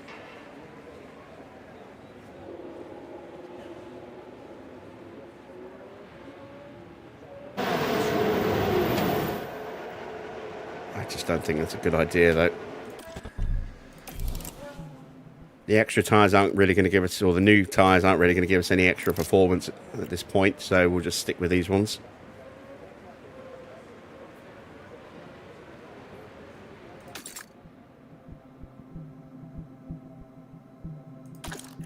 And I'm going to go now.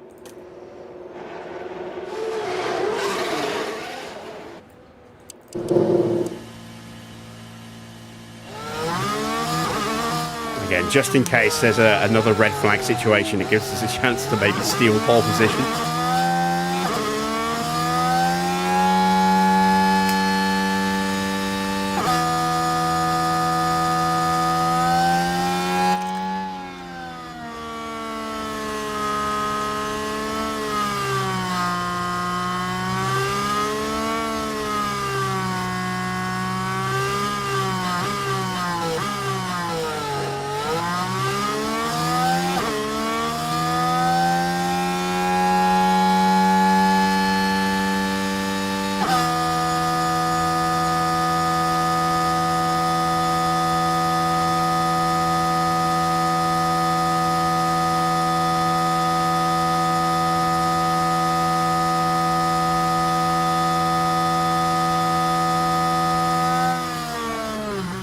Mick's coming back out. And now Oscar.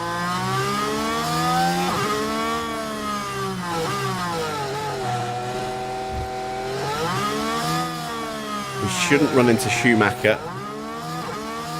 Might run into Oscar.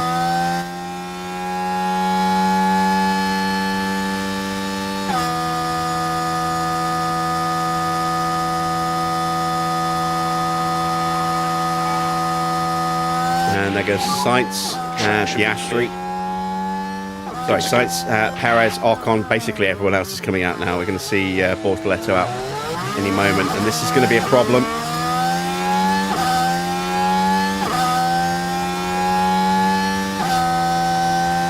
We'll get through past Bortoletto, but we're going to have some traffic in the way.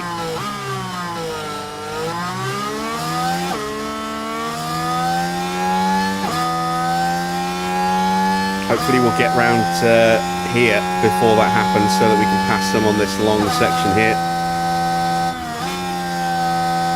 There's Ocon coming out, or is that Tsunoda?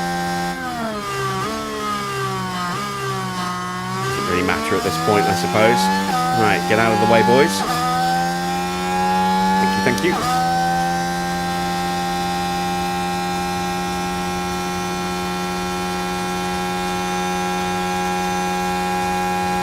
Stayed well clear. Now we're not going to hit Piastri. Piastri's going to start speeding up before we get to him.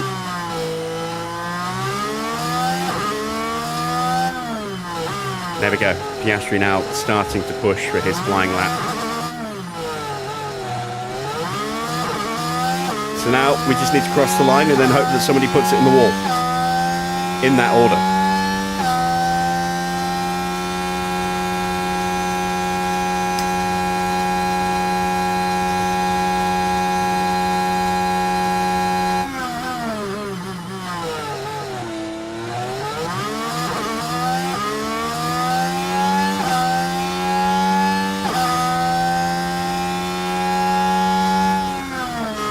There we go. We go top by quite a margin, but we're not going to stay top. Mick is half. He's a tenth up on us in the first sector. Thought he was half a second up for a second then.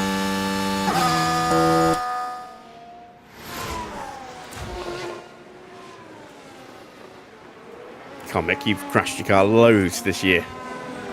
Why break the habit of a lifetime?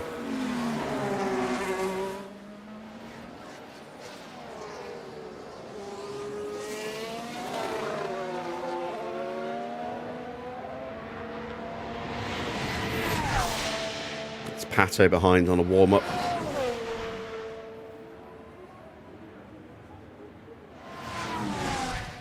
Very quick for Ocon. Just ahead of Perez. They've just gone flying past Max on the track. Bortoletto is about to do the same. There we go. So Mick goes top. Piastri up next. Oh wow, he's not that much quicker than us. Only 0.08 of a second.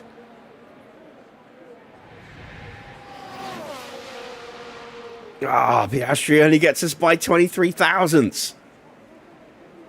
This is going to be very tight. Here comes Sainz. Perez getting a mighty slipstream off the back of Ocon here.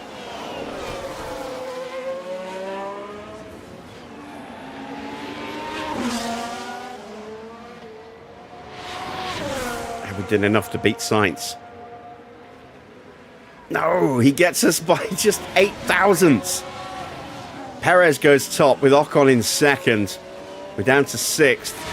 Here comes Tsunoda. He's going to beat us. Bortoletto goes quicker than us. He goes up to 2nd. Look how tight it is. Box there is very slippery. Okay. The best we can, or worst we can do is 9th, because Antonelli made it through into the top 10 and did not run because he smashed his car to bits. Be nice to get a little better than that, though. I think we might only have a chance of beating O'Ward. And even then, I don't think we're going to beat him. Yuki goes top. I think Pato might be out of battery.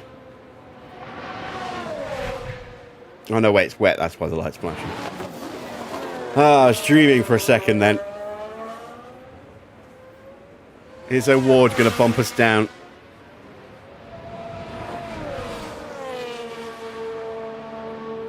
He does. He goes to P4. So, a valiant effort, but we just didn't have enough pace to beat anybody in this session. Not that surprising, but it's always nice to get the worst car on the grid up into Q3. Because occasionally something magic happens. Alright, that's it for qualifying. Let's remind ourselves who has penalties, and then we'll check the amended grid before the start of the Grand Prix. Bortoletto has a penalty. If it's 3 places, then won't affect Max. If it's more than that, then it might. And Antonelli has a penalty, but he's starting from the pit lane anyway after smashing his car up like that. So that kind of doesn't really make much difference to him. All right, let's check an amended starting grid then. We're almost ready to go here in Florida as we look forward to 57 laps of F1 racing. The Miami Grand Prix arrived onto the calendar in 2022 with much fanfare, and F1 history is still very much being written here. Drivers have to take chances around the street circuit and hope those chances turn into victory. Spectacle is the name of the game here in Miami, with a stadium at the heart of this track. With long straights and S-bends, not unlike Suzuka's Sector 1, proper ERS management is sure to give drivers an edge towards victory. Race day has arrived, and the time has almost come for these drivers to fight it out, wheel to wheel.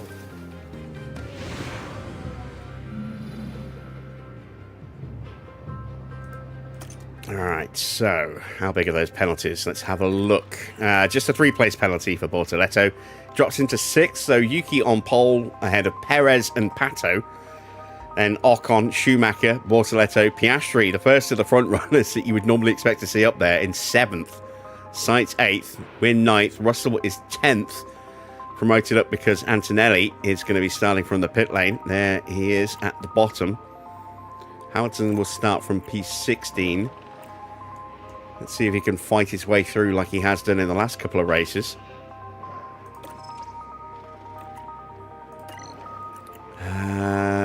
What do I want to try strategy-wise? The one stop is definitely viable. And I think it's going to be this.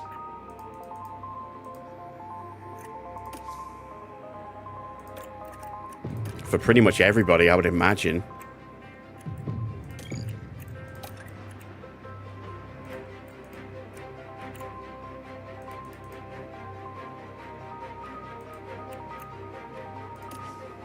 There we go. So lap 25 and lap 25, but they're far enough apart that they shouldn't trip over each other.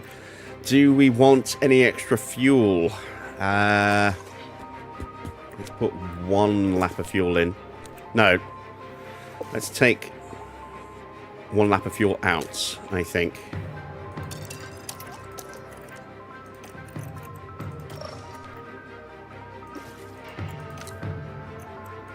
There we go. Evening, Gina.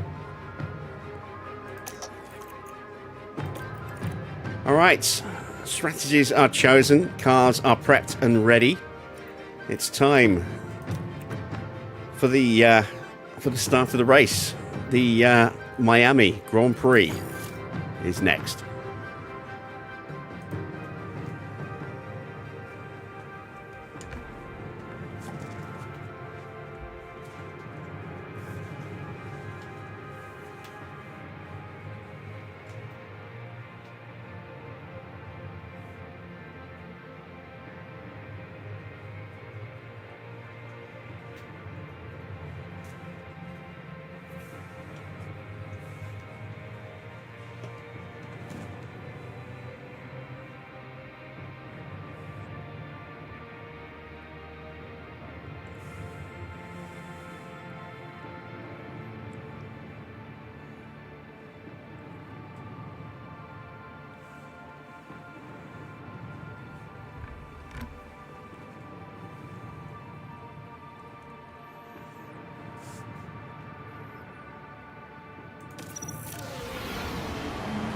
The anticipation is really building here. The fans in attendance are absolutely buzzing with excitement. And there's always a sense of excitement when it comes to talking about Max Verstappen. They've done well to secure a P9 start, and they'll be keen to convert that into some points. And the time has come. Let's go racing. And this is it, the Miami Grand Prix. You missed it the other day as well, Farrah. And it's lights out, and away we go. All right, Max having a little look. Trying to dive up the inside of both Piastri and Sainz. Can he get them both? Yes, he can. Can he hold the position? Looks like Hamilton tried to go side by side with Albon, couldn't complete the move. He's still there, though. Might have a chance of throwing it up the inside. Gasly gets past Lawson.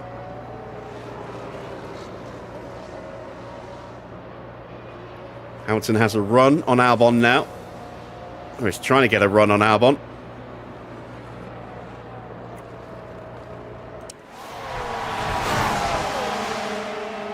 Max gets past Mick. And Hamilton gets up the inside. Lovely stuff. Still side by side. Oh, we got a shunt. Stroll has done Stroll things. P6. Let's see the overtake on Schumacher.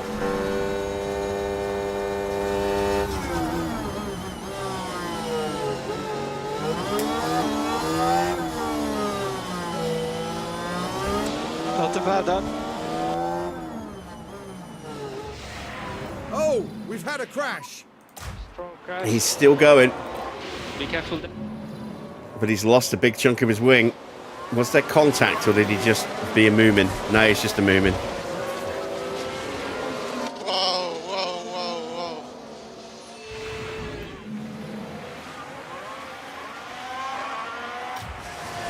So, P6 for Verstappen. An excellent start. We're going to calm those tyres right down now.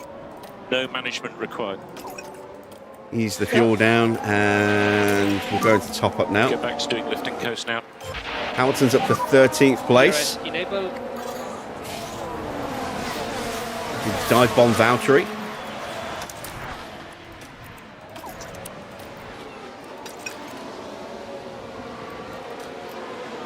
I'll Stroll to Stroll things no matter where he is. Try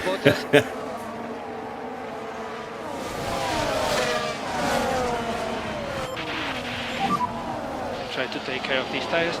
So both drivers up 3 places. Pretty good opening lap for us there.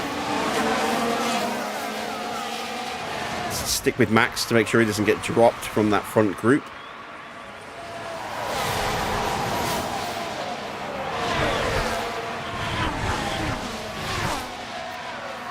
And he is going to get dropped. So let's turn the battery back on.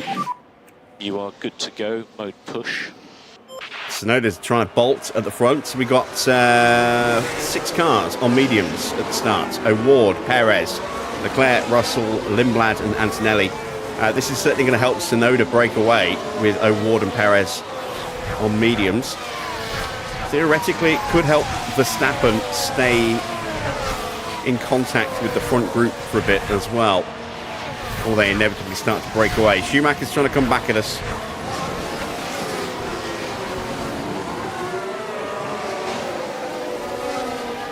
Gives us the DRS. We get the better exit. And now the rear wing will open. There it goes. And we'll take that position back. But that fight has dropped us back a little bit. Schumacher's still trying to fight us. Excellent job. Currently P6. And there we go. We do take the place back, but now we are distant to Bortoleto and Ocon. And the see Piastri and Sainz are closing in as well now. Hamilton will have a run on Ollie Bearman here. So deployed.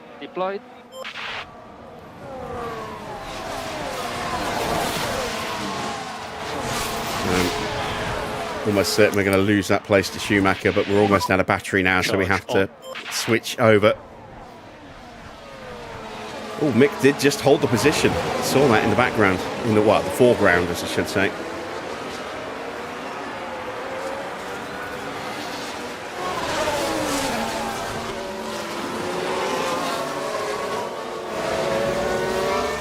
Bearman's closing back in on Russell.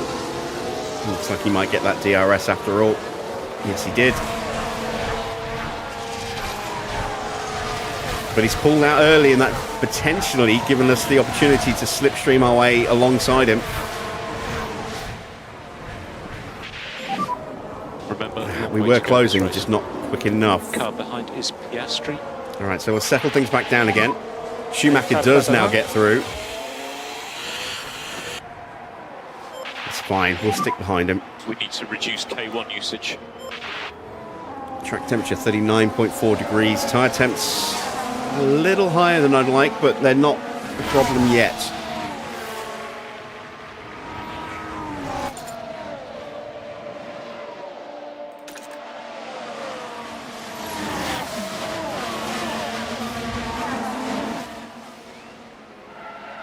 Oh, someone's off. Russell and Bearman had a collision, I think. Bearman's got wing damage. Did he lock up into the back of George? Safety car deployed. He might well have done. And charge button on. Charge button on. Stay as close as possible to the Let's see what happened. I heard the tyre squeal. Oh no, George hit the wall and bounced back, and Bearman was a passenger in that. He couldn't avoid him. And not much that the team can do about that one. So that's George out of the Grand Prix, and damage for Bearman as well. He might dive into the pits to change that wing. We need to do the full Are we on a full management on safety this car set. or just a VSC? Let's have a look. It's a full safety car. Charge on. And charge button on.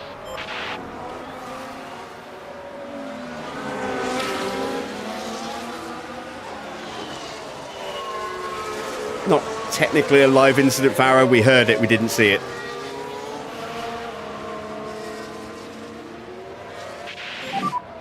A crash in the main straight on the left. Crash on the main straight.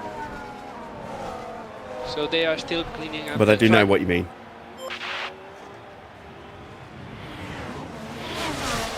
All right, so we're seeing some pit stops.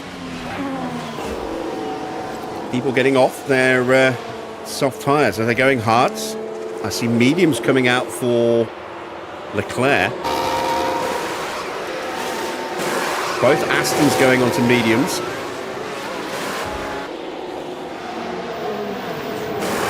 Mick going on to mediums.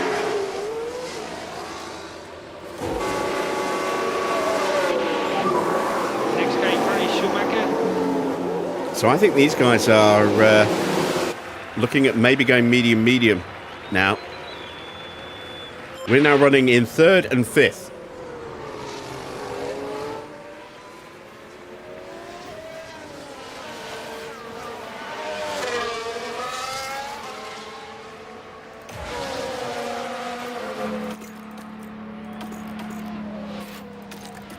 And as always, when we get stuck behind the safety car, we'll tell them to try and keep Cool the the temperatures car. down as much as possible.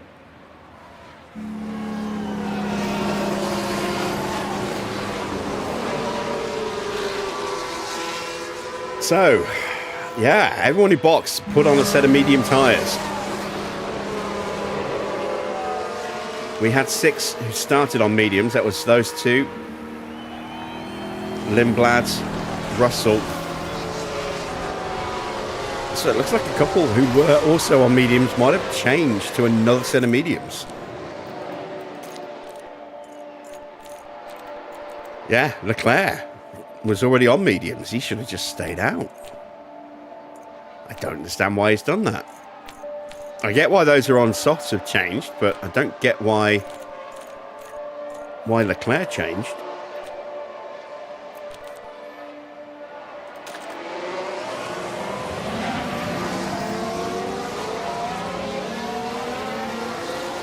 Antonelli's done that as well, look. He started on medium tyres.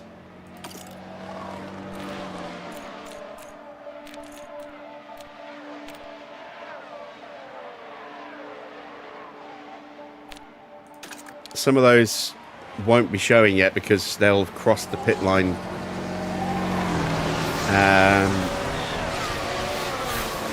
after they made their tyre choice. So it won't show till the end of this lap.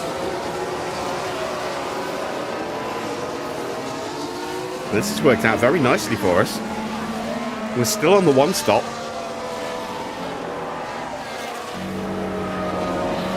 I think most of those who are on mediums now will go to a set of softs at the end and will definitely be a threat. But we'll be undercutting them, I would imagine. Energies are good. So Understood. we should have the chance to build up a bit of a buffer zone. So now that everyone's gone through, we can see who's switched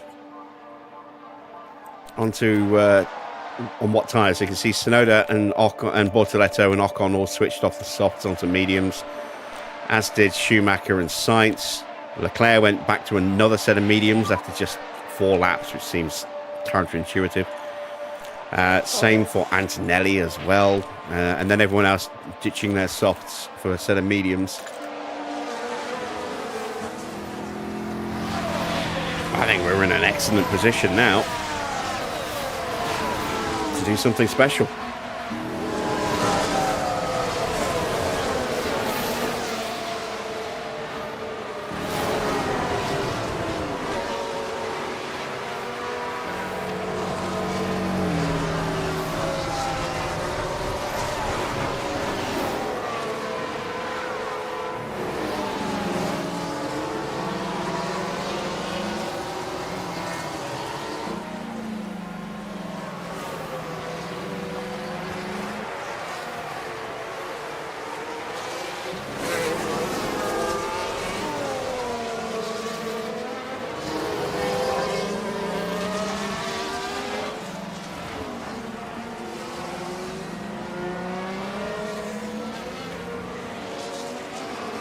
Is the safety car coming in this lap, or is it going again? Looks like it's going again. Getting some spare fuel now, which is nice.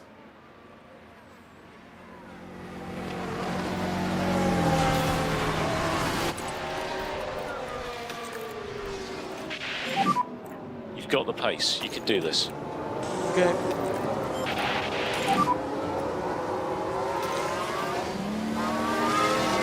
We'll put them on high for the restart, and then we'll calm them down again after the first lap or so. want to see if we can maybe, I don't know if we're going to be able to jump Piastri, I doubt it, but I want to see if we can jump O'Ward and Perez, if at all possible. We can get our cars first and second, which asking an awful lot, but or at least if we can get them in front of these two, we can potentially control the pace, put some heat into everyone else's tyres as they're stuck in dirty air, and then we can run off and do our own thing pace-wise, get the undercut, and see if we can then stay ahead in the closing stages of the race. These guys may go quite aggressive with these mediums. They may go mediums to hards and really hammer the hard tyres. I don't know what they're going to do. This is one of those weird moments when they've changed their strategy. Very unpredictably, I don't think they're going to try and go the distance. I mean, could they?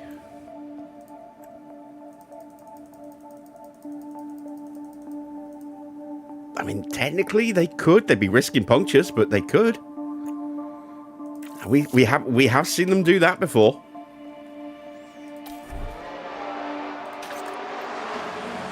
If they'd gone hards, I would be absolutely certain that they were going to go to the end. I very nearly came in for hard tyres myself to try and go the distance, but I didn't want to give up track position. As soon as I saw others boxing, I'm like, nope, we're staying out.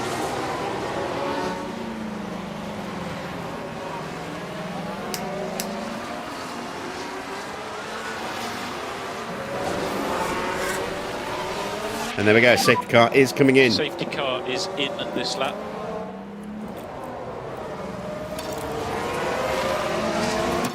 Okay. And we need to increase pushing status. No management of the tyres required. No more lift and coast. Okay. Let's get after these cars in front. No lift off needed. You are doing a good job. Right, come on, Max. DRS.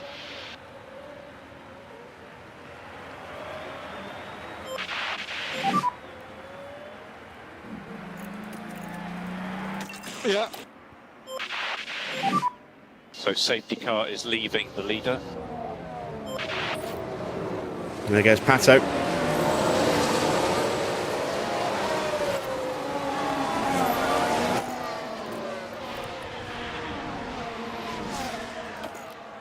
Let's try and have a lunge. Cool the car as much as you can. Too far back. Yeah.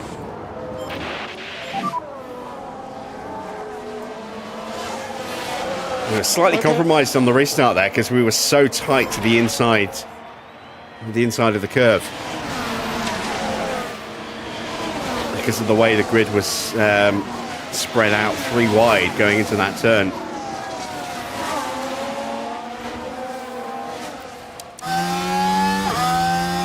If we're going to get the chance on someone, it's going to be here.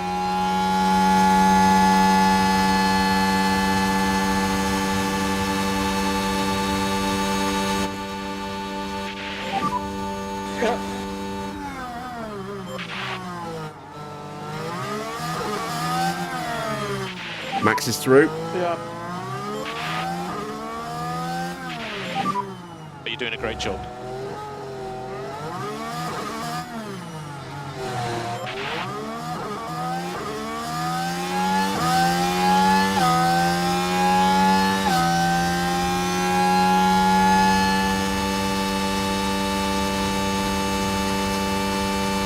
He's pulling away from us. He's on full battery burn.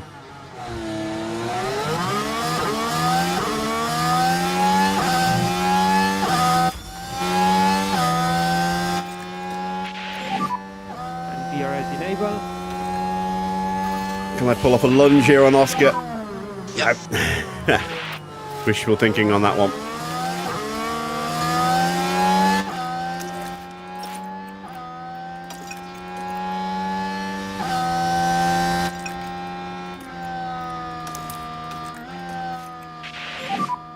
And take care of the tires in high speed.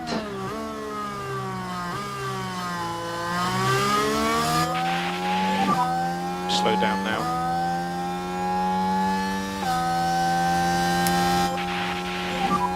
Charge on.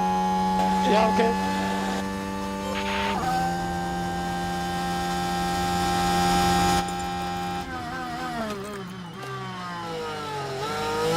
Tsunoda's very close. Pato just held us off. Oh, Perez is trying to fight back. Go away, Perez. Okay for mode push. Oh, he got in front of us. Damn it. Okay, go. If there's anything left in the tank, let's go for it. Charge on.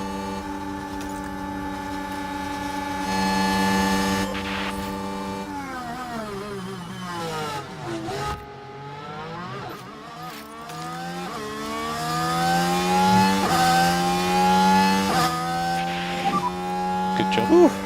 Okay. Tsunoda's got past Two. Hamilton. So next car, Perez. You need to keep your K1 usage down a bit, otherwise you'll just run out of battery and then you'll just be taken by. So we're P2 with no battery left. But P2, that's not too bad. Max needs to turn his tyres down before they start overheating.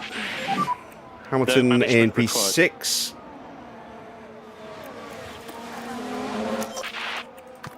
Let's see if we can gap Bortoletto, who's just about in DRS range, and we might have just lost it. No, we got it. That's good.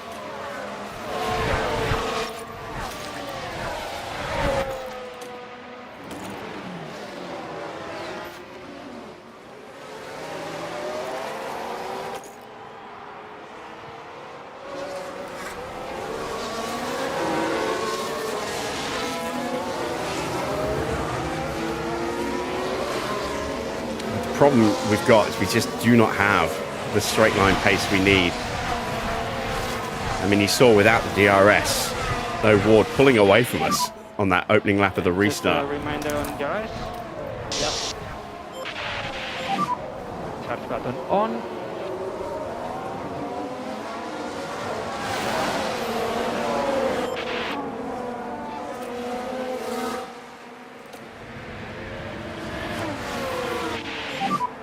You have P6.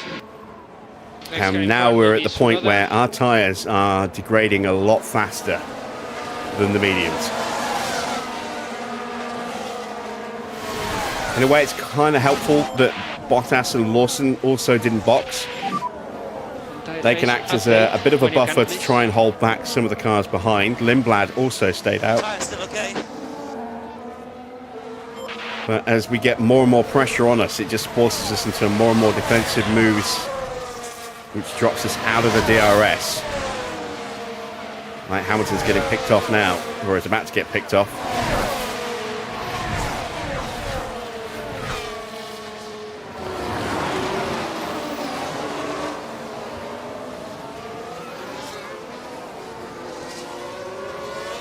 Bortoletto gets through.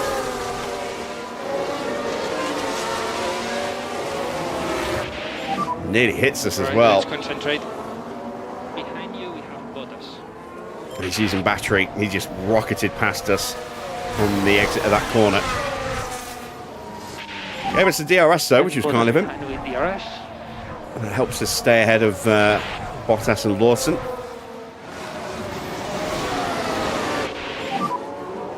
And Lindblad's actually doing the best blocking work for us here. He's now dropping 2 seconds away. So we just need to keep going as best we can and just hold as much of a position as we can until we need to stop. And I see Ocon is punching his way through, gets past Lawson. Schumacher and Lindblad fighting. And Schumacher's through. So that's another car that's going to start pushing up soon.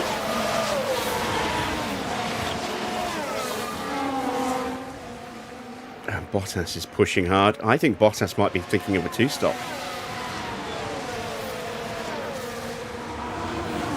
I think We lost that DRS again. Oh, we just kept it, but only just. I have to give Hamilton a bit more tyre. And push.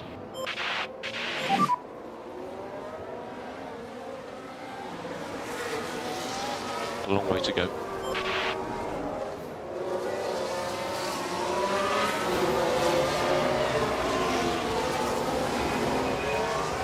Reduce the fuel usage? I can't. I need to keep pushing like this, or else I'm going to get, you know, dive bombed in the braking zones. Bottas DRS behind.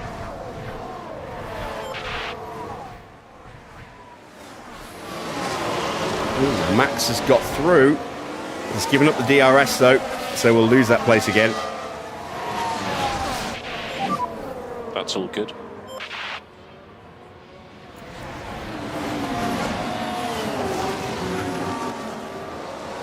He gets the position there though. What about tyres? Good job, Max. Yeah, tires feel okay for now. Oh, he's still not got the move done.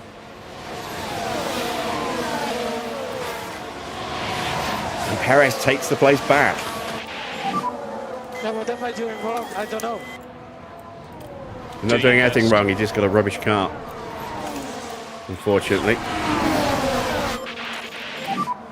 Oh, Okay, battle assist isn't on. Damn it. Understood. Let's turn that back on for Hamilton. You should be mode charge.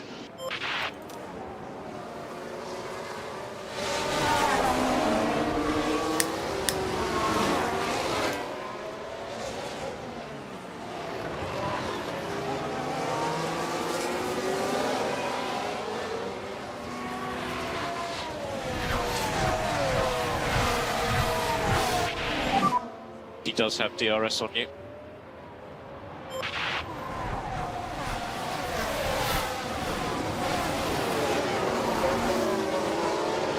This is why I've got them in medium overtake, not high as well, because if you pull out of the slipstream too soon, especially on that back straight, you just lose so much speed and you leave a hole for another car to just dive in and box you in or box you out.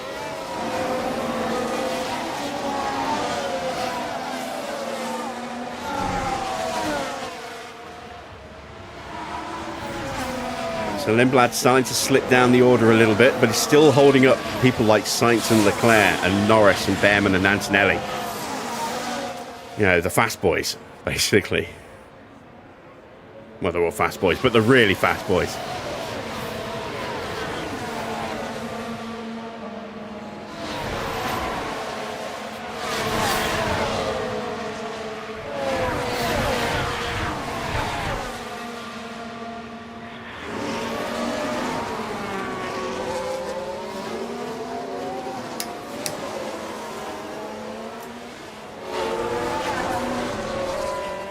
I think now we basically just can't touch the battery if we want to make sure we've got a full battery without doing any harvesting and risking getting picked off.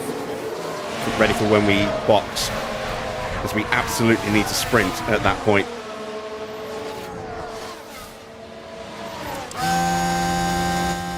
So you can see here we're gaining on Bortoletto as he pulled out of the slipstream and left the hole. We were just a bit too far back to get alongside him.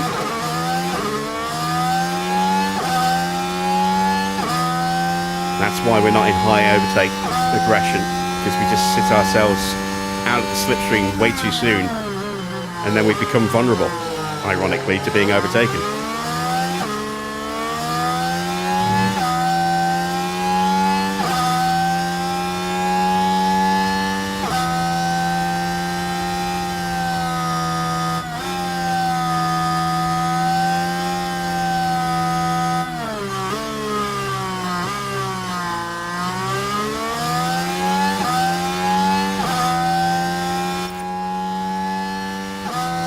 Bortoletto's trying to drive in clean air.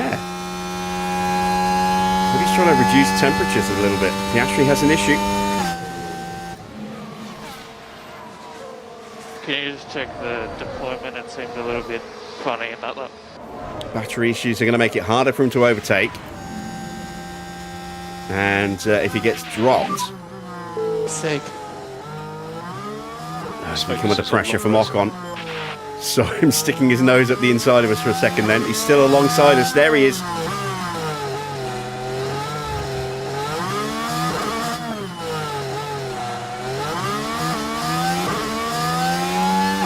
And we have the slipstream, but we're going to give up the DRS. Well, no, we got it. We got it from Ocon. He pulled back in front just before the detection point.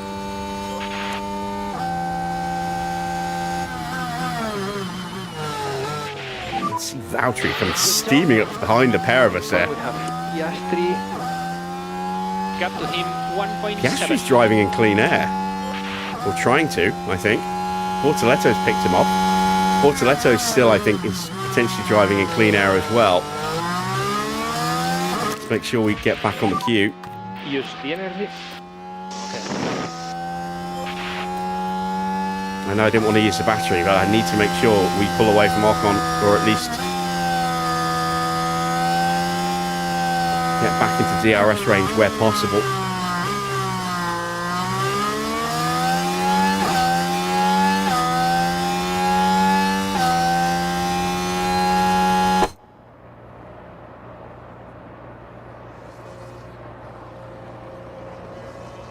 Oh, he's coming flying at us, look.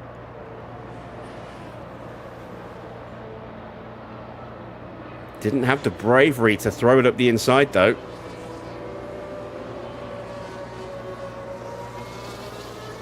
And Tsunoda's passed O'Ward, so he's going to start putting pressure on Max now. And now I have to turn the fuel usage down. We need to do more lifting But close. Please increase by 10%. we have got back in range, just. It's killed our battery, but we've got back in range of Oscar. Lift off needed. And there you see Ocon pulled out of the slipstream, and look how much space he opened up between us. He's out of DRS range because he was trying to overtake and just lost the slipstream.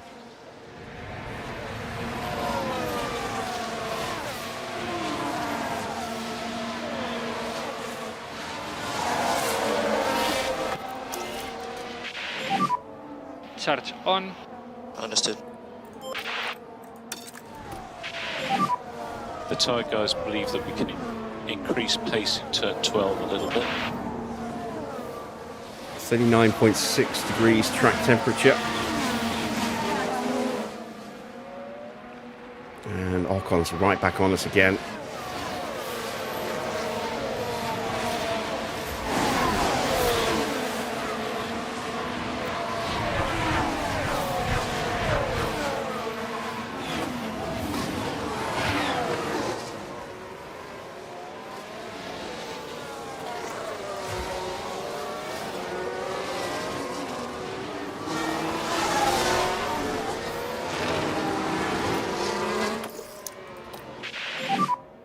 Charge on.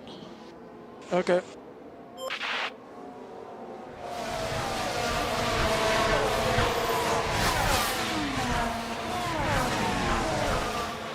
We lost the slipstream. We lost the DRS, sorry. Nothing we can do to keep Ocon at bay.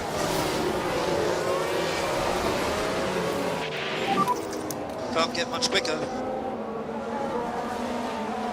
And Valtteri's in, and so is Lawson. So those guys have burnt out their softs. Let's see what tyres they go on for. If they're going hards, it's a one stop. If they're going softs or mediums, could, well, if it's soft, it's definitely a two stop. If it's mediums, could be a two stop. It's mediums. Could be a two stop. That's a nice stop. Lawson away on soft. So Lawson's two stopping. Because there's no way he'll take softs to the end. And he was already on soft, so has to stop again.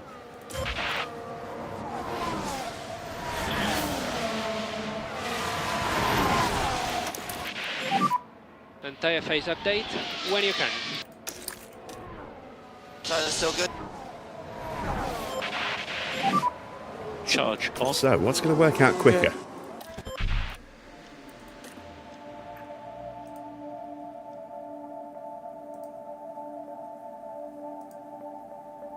.10 seconds slower. Even doing that, they're slower. Yeah, I think we have to go mediums. And just be a little wary of the wear rate. Charge button on. Save a bit of tyre where we can.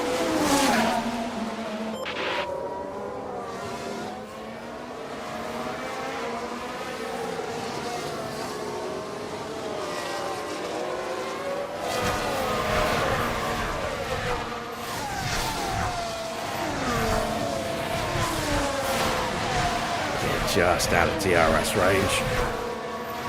Max is almost fully charged, which is nice. Hamilton has a fair bit of work to do to get his battery back up and running again.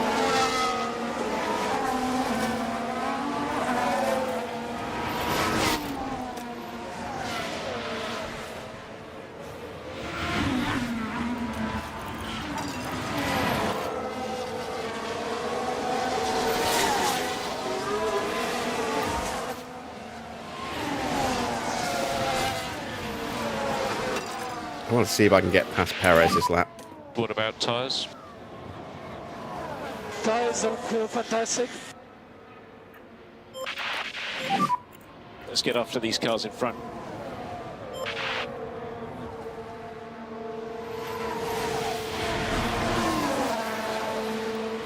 Schumacher's through.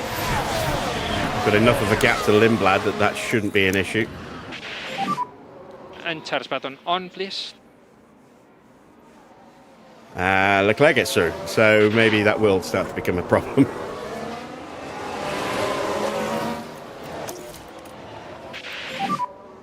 Charge button Alright, come on, on, Max. charge on. Get the run on Perez.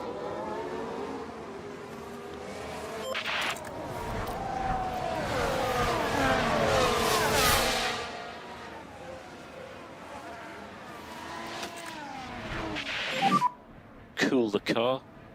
Okay. Too far back, but now we're set up for a potential DRS overtake here. Oh, Perez is in. Yeah. Okay, that was a bit of a surprise. Didn't expect to see Perez in.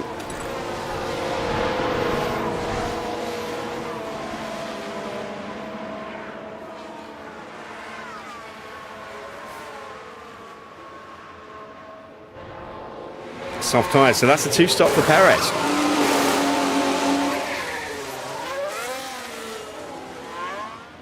Because again, there's no way he'll take those tyres to the end. New fastest lap And for we need to Valtteri. increase lift and coast by 30%. What did he do? I missed it. Okay. 130.8, which is 3 seconds quicker than Verstappen did.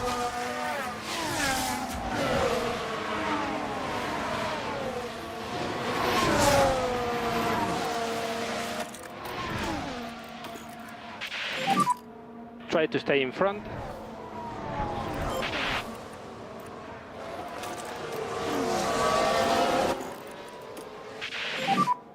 We need to maintain position.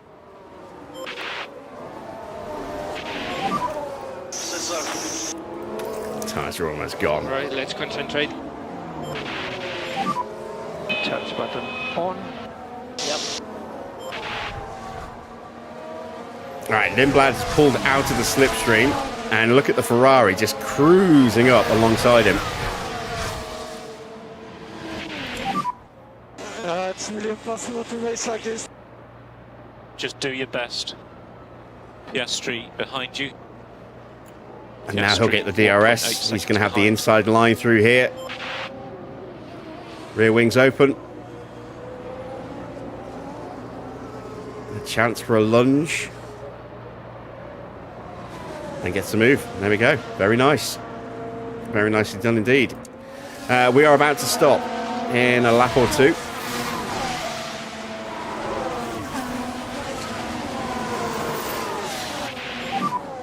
So at the moment you have P9.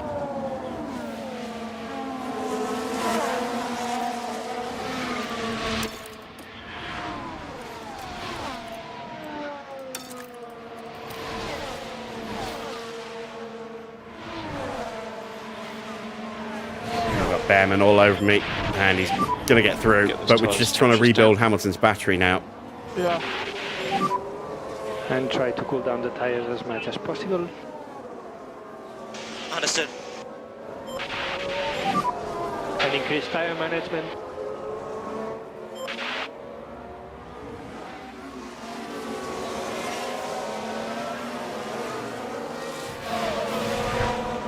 So how long until Piastri boxes?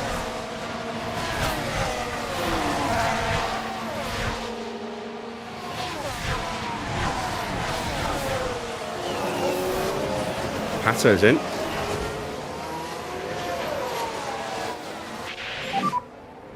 And Lindblad's in. Yep. Piastri gets through on Max. So we believe he will be soon. Let's go back to full burn on the tyres. Energies are good. Soft tyres, so that's a 2-stop. And that's a 2-stop. There's no way they'll take those tyres 36 laps.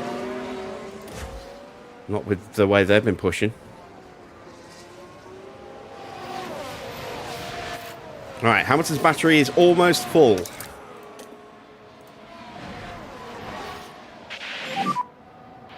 And charge button on, charge button on.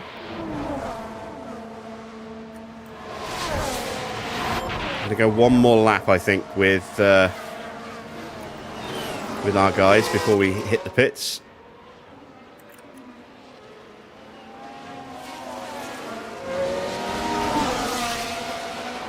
Oh, we've got a yellow flag. So there was a crash. It is And a reminder collision with somebody. Debris and Marshall. I said Sector 3, but this isn't Sector 3, this is Sector 2. Colapinto and Stroll. Of course, Stroll's involved. The team glued to the monitors and watching their hopes crumble away. Second incident of the day for Lance.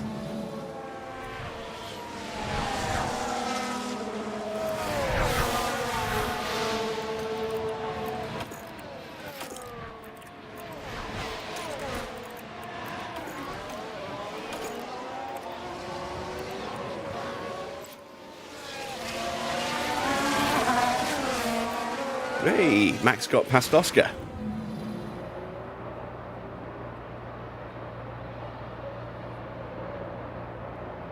Very nice. Was that good racing? It was good racing.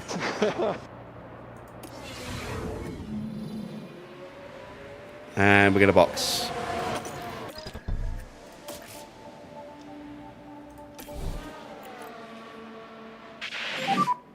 Boxing this lap, please. I still wonder if I should go for hard tyres.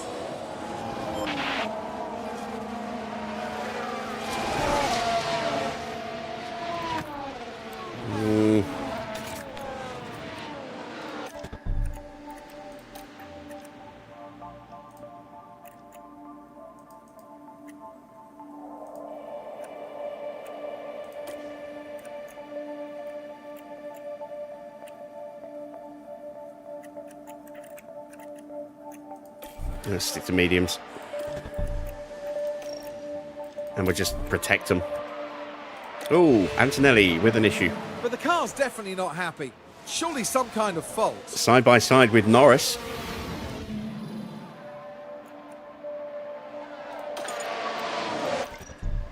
So yeah, we've made that stop. Let's do Lewis as well. Boxing this lap. Okay.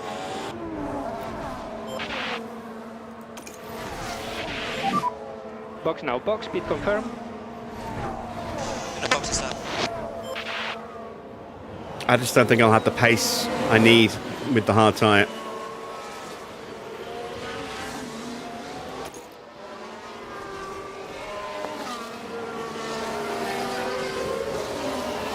I did think about it, Adrian. You saw me thinking long and hard about it, but I just don't think there'll be enough pace in that tyre.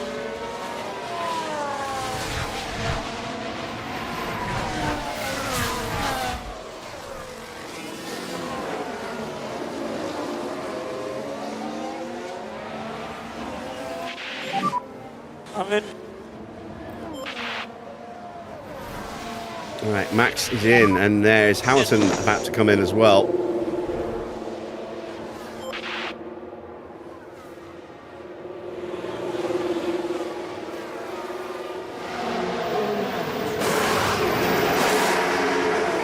2.1. It's not really quick enough. You're in clear air. That's better, but still might not be quick enough. Track will be clear. Max gets out ahead of Lindblad.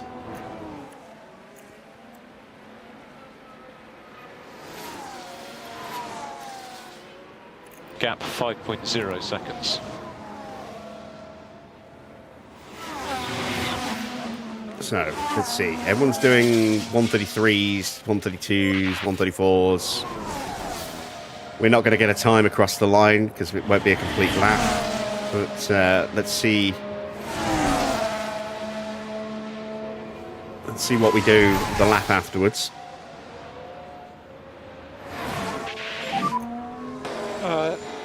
What's going on? I had no straight line speed.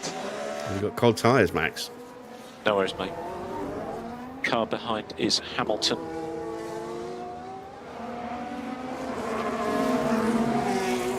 Oscar's still out there, but I can't imagine it's going to be for too much longer. Another couple of laps, maybe. Stroll gets past Colapinto without killing him. So, yay, Stroll. Actually did something right.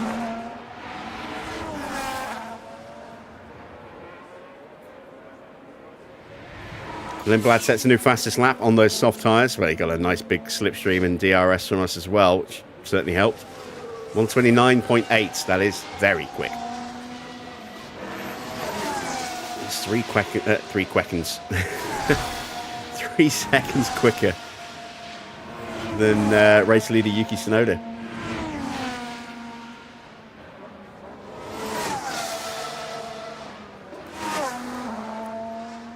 So let's see what my tyre window is for these. Is it 95 or is it 100? There we go, it's 95. All right, so. We need to do the full management on this set. Okay. Let's do that, and that, Mode push. Okay. and that. And easy on the front tires. Understood. You may as well use that last No little lead bit of off spare fuel needed. as well. You are doing a good job. So now we're looking to see if we can get out ahead of Piastri when We don't Piastri think comes we need in. any lift and coast. Yeah. Well, we'll find out very, very soon because he's coming in. Sainz is in as well. Chance for Hamilton to get back in front of Sainz here. Medium tyres. They will go the distance. Sainz is doing soft, so Sainz is going to have to stop again, I think.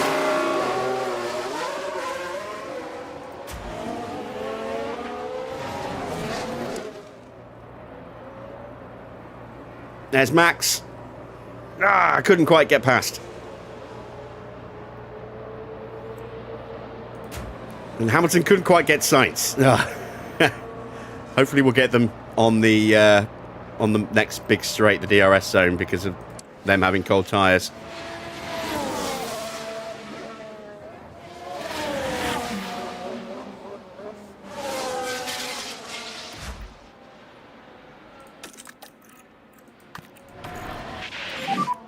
Keep battling away.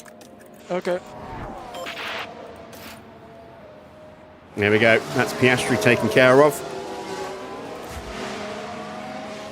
Going to go up the inside of Sainz. And that's Sainz taken care of temporarily. Sainz is on soft, so he's going to be pushing a lot harder than Piastri is. You did a good job. So next car in front is Piastri.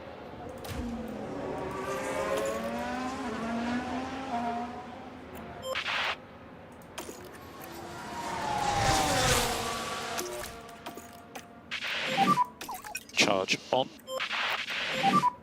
Go back to doing lift and coast now. And charge button on. Charge He's also going to button warm his on. tyres up very quickly as well.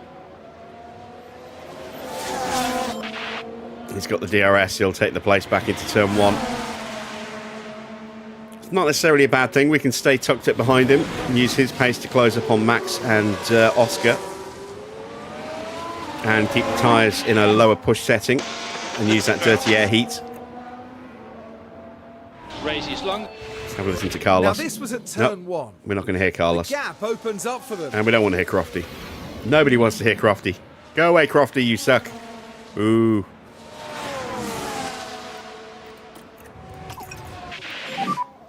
And we need to increase lift and coast. Oscar back in front of Max again. No real surprise. But again, we'll stay tucked up behind.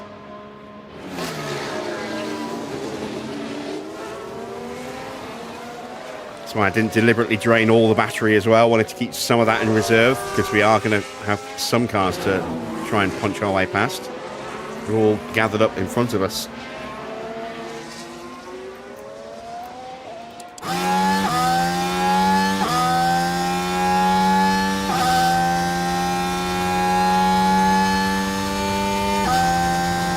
See all those sparks coming out the back of Lindblad's car. Stroll is in the pits. Now, does he have wing damage he needs to fix?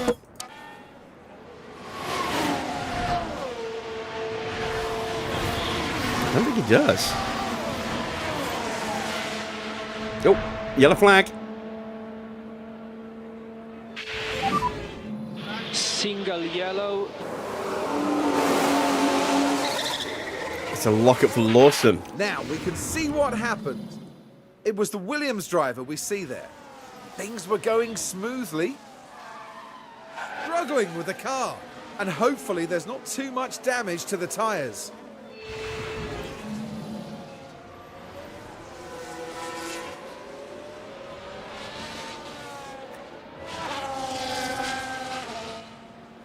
So that lockup for Lawson has dropped him behind Verstappen. Verstappen's lost the back of Piastri because of the yellow flag and also because Piastri. But that's one less car to overtake. As Gasly punches past Bearman. I want to throw something out there for you, Adrian. I don't know if it's actually simulated into the game or not, but James Hunt, when he was commentating alongside Murray in the early 90s, always used to say, because this is back in the day when Formula One cars did not have compulsory pit stops, so they could go from start to finish on one set of tyres if they wanted to. If you're going to change tyres, if you want to try and get equal usage out of both sets, so you want to stop at about 1/3 distance, because the car is so much heavier at the start with all that extra fuel on board that the tyres work a lot harder. And when you burn off about 1/3 of that fuel, that's when you make your stop, and then you get roughly equal usage across both sets by stopping at about 1/3 distance.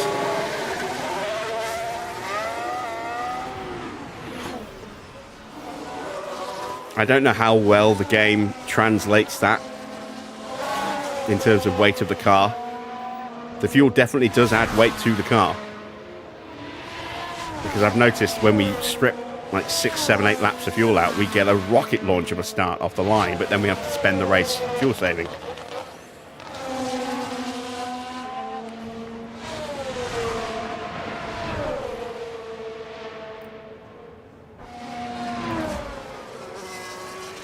But I've got to think that it does play some part in sort of tyre wear calculations.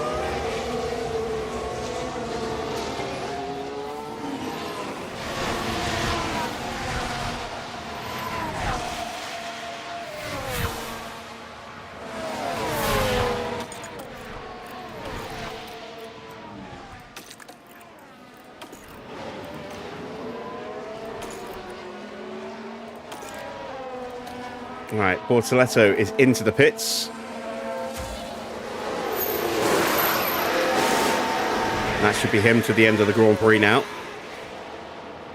Will Hamilton get him? Next car in front is Schumacher. Should do. There he is. All right, let's concentrate. Yes, we do get him. Oh, no, we don't. Wow, where did he suddenly pop up from? I thought we had him.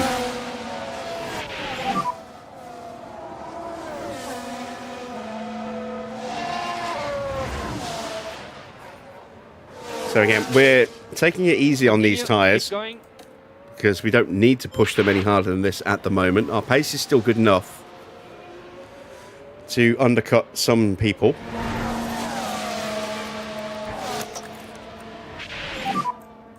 So deployed. Yep.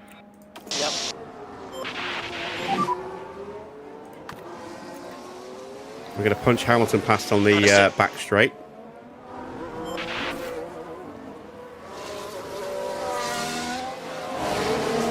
And that should get us onto the back of the Ferrari.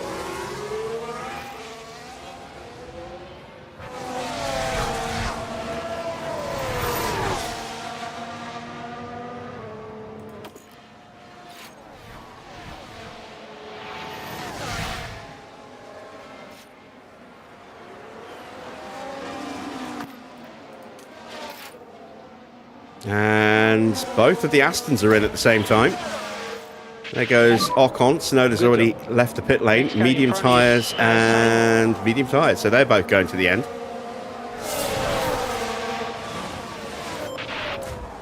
And we just get out in front of Ocon. That's huge.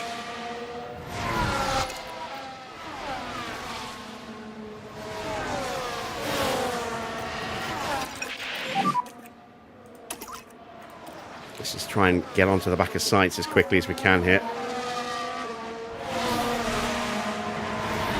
Continue like this.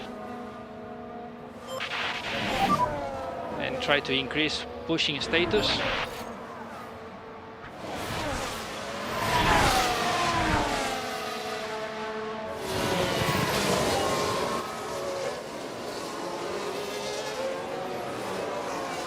So close, we're so close. Max has caught the back of Lindblad.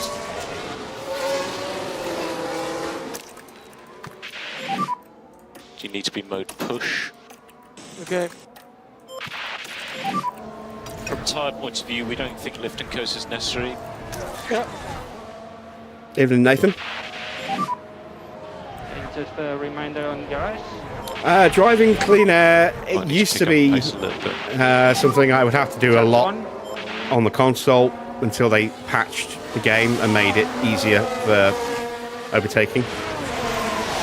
And then I kind of stopped using it. But we're using Realistic Racing Mark IV, which is like the most up-to-date version, and it makes excuse me, it makes overtaking in some circuits very difficult indeed. So I don't like to spam it, but it is something I will still use every now and again just to help. If I think that we've got the opportunity to get the overtake, but the driver's just going to be hesitant And we need because of that the realistic racing, I will deploy the driving clean air to pull out in the braking zone kind of trick.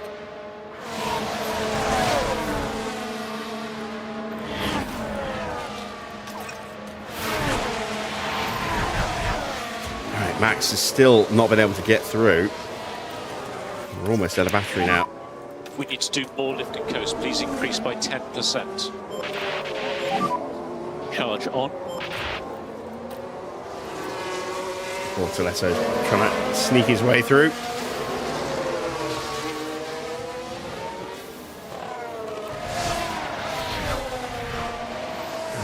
Did we get the DRS? Yes, we did. Bortoletto didn't, but he does block Ocon. Thank you. Thank you. All right, we have got past Schumacher. Gasly's in the pits.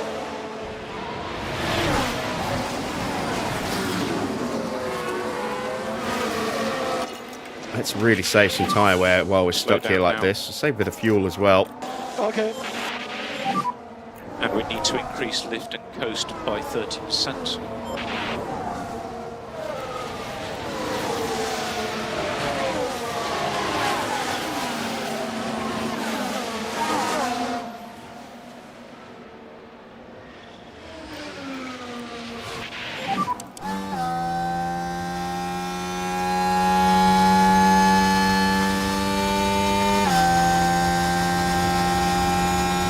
Let's get on it. Still everything to play for. Yeah, Lindblad is...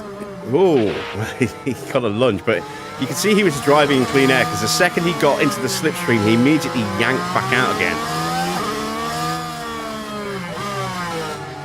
So the AI uses that as well, but I don't think they use it for strategic overtaking. I think they use it just to cool the car down, perhaps, or the tyres down. And take care of the tires. Understood. Charge button on. Charge button on.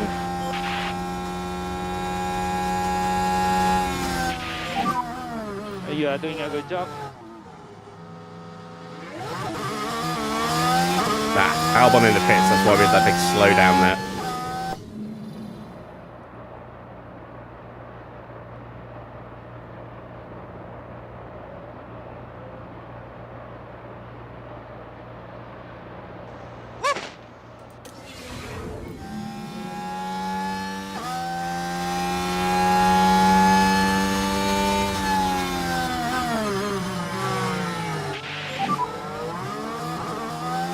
So Albon and Antonelli down He's to 0.5 18th, behind. 20th, 19th, Do your 20th. best. They should.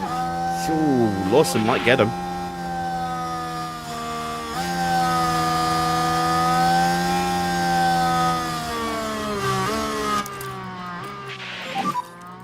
And charge button on. Charge button on. You assume it's more efficient on circuits like Miami, Vegas, Baku with long straights. Well, that depends. It all depends because the slipstream is still mighty DRS. powerful.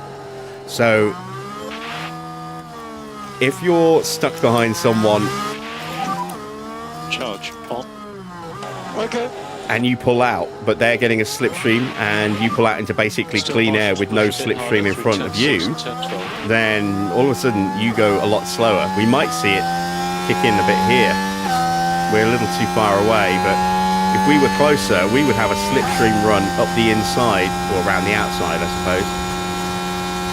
You can see we actually are closing in on Lindblad there, because he dropped out of the slipstream. Right, Norris and Leclerc are both in. It's soft tyres for Leclerc, and they will go the distance at this This point. focus is a long race. And it'll be softs for Norris as well. Leclerc just going to get out in front of Lewis. That's frustrating. Just do your best.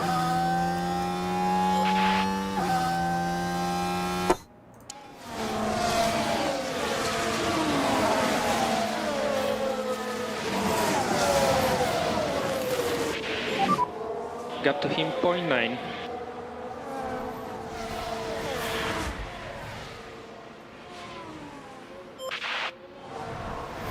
I'm trying to see if I can show you a slipstream effect.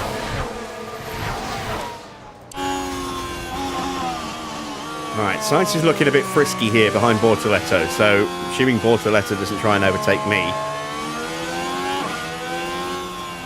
In fact, we've got some battery to spare now, so let's burn our battery.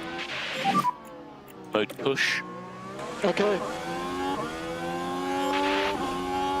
Alright, so Bortoletto's pulled out of the slipstream. Watch Sainz now. He'll get a little bit of a distant tow from us, but he's closing in on Bortoletto because Bortoletto did not have that slipstream from Max, who goes alongside Verstappen. He goes alongside Perez, sorry. Gets past him. Excellent work. Okay, Bottas is the next car.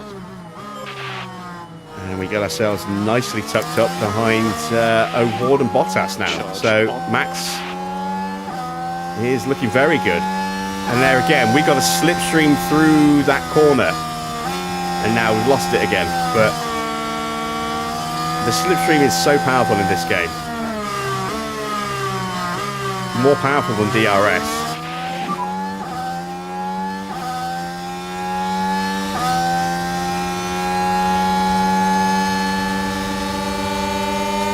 A long way to go.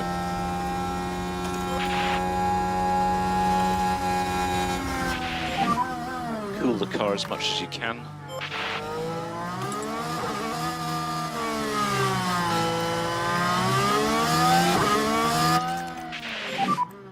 And tires are good to push. Yeah, you'll really notice it. If you really pay attention, you'll notice it, especially on tracks like Baku and Monza and Spa. Anywhere with a really long straight. Yeah, a lot of progression now. So problems developing for Ocon, who's still stuck behind Hamilton, which is excellent.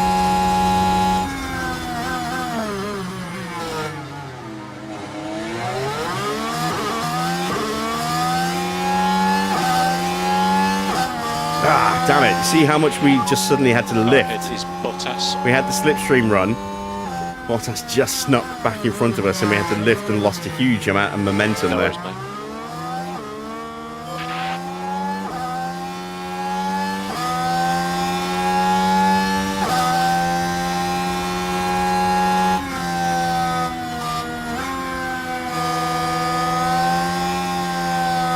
I'm getting held up behind these two. Can you go mode push now? Just pick up the pace.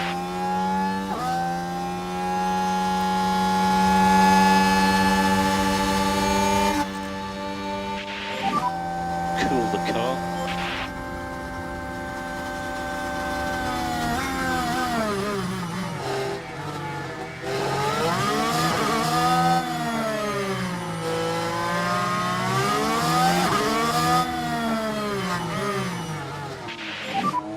Remember, long way to go in this race.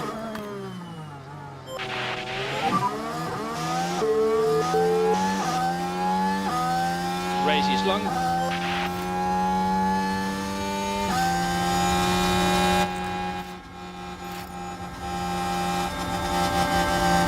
Damn it, I'm getting boxed in again.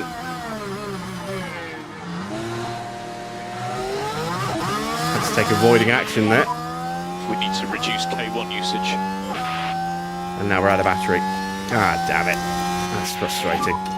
Charge on.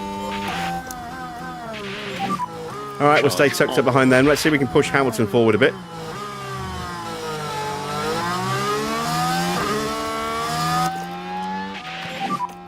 ERS? Yep. No lift off needed. You are doing a good job.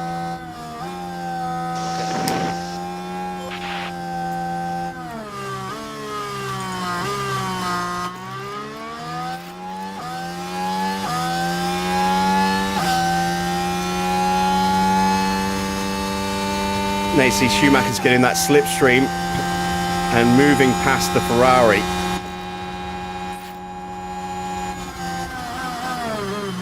And we're going to try and dive bomb the pair of them.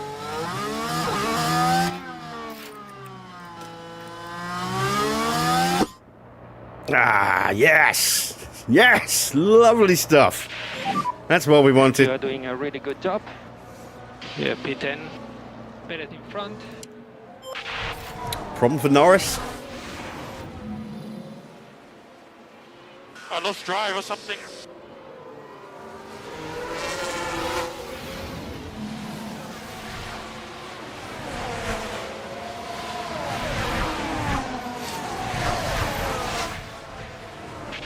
And we might have a run up the inside. Oh, no. Leclerc had a run. Ah, Pato's in the pits. There we go. Two-stop confirmed. Let's take a closer look. Now we're with Lewis Hamilton. And again, Perez just isolated completely It's out there, fighting. out wide.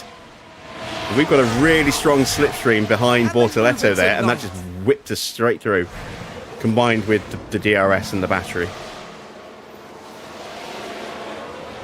And then we might go for another double overtake. Oh, Just no. a reminder on DRS. Maybe not. Let's get some more harvesting done. On. Charge button on. Let's check back in with Max. Oh, he's And we dropped need out of some range. lift and go. And we need charge button on. Don't want Lindblad getting too close. Let's have mode push. Yeah, Oh, no, wait. We picked off Lindblad. Charge on. yeah. It was him and Bottas in front of us, wasn't it? I completely missed that. So busy helping helping Hamilton.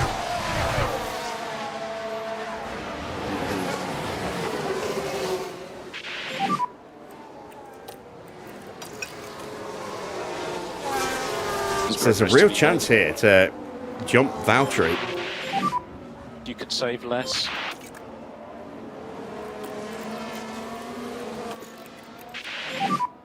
You've got the pace.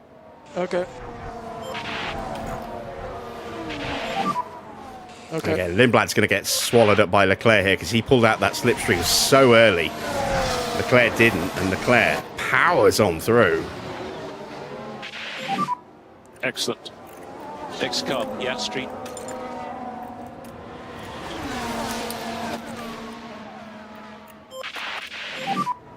You need Come on, to keep outbrake him, outbrake him, outbrake him. down There a you bit, go. otherwise you just run out of battery and then you'll just be taken by everybody. So we're up to Get back to P3. lifting coast now. Hamilton looking Charge pretty on. pretty strong in P8 at the moment as well. I think Lindblad needs to stop again. I'm not sure about Valtteri, but I'm pretty sure Lindblad needs to stop again. So we're looking at a P7 Gap to him, 0.9. potentially. Continue like this. Assuming I can stop We Mick from storming past me here. We got the DRS. I was a little concerned that we'd lost it there.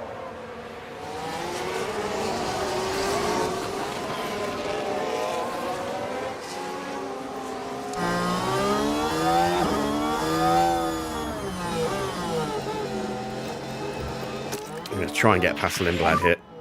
and more energy available.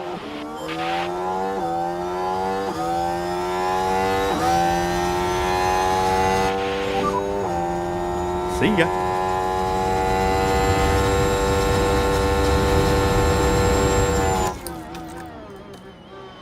Continue, keep going. Ah, Now damn we it, should Charles. be able to take a look here. Now here's our drivers all trying to take turn 16. The opportunity's there.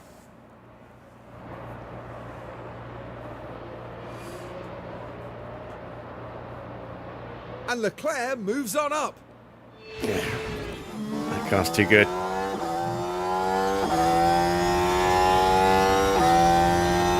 Stay with him as long as we can. Next guy in front, Bottas.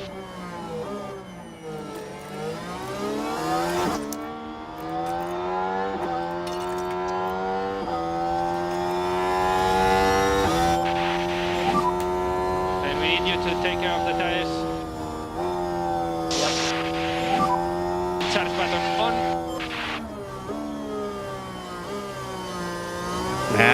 Yeah, we didn't stay with Leclerc for very long, did we?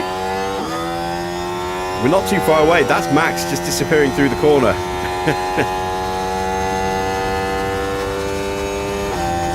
There's Max, just in the distance.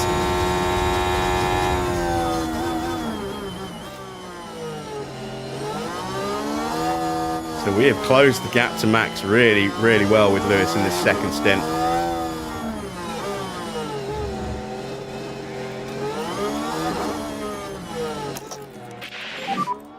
Use the energy. May have a run here on Valtteri. He's going defensive. And there we go.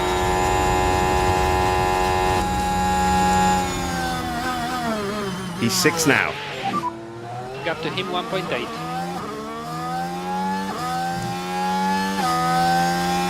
And no battery.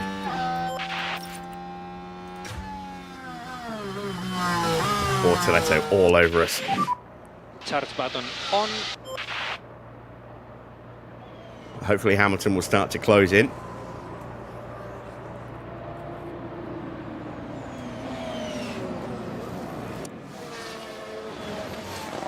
Been going well this second half of the race for us. We've kept the tyres from even blinking into overheating, I think.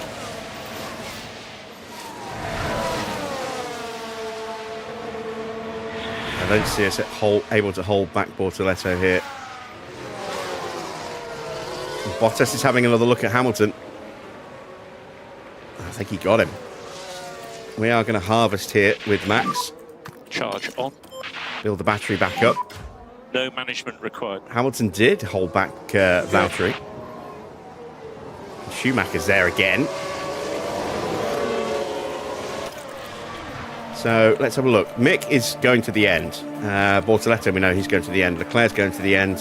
They all are there. Lindblad's down to 10th, and I think he needs to stop again, and soon. Maybe this lap. Stroll gets past Gasly, and Gasly says, nah. And there we go. Lindblad's in. It's almost like I'm psychic.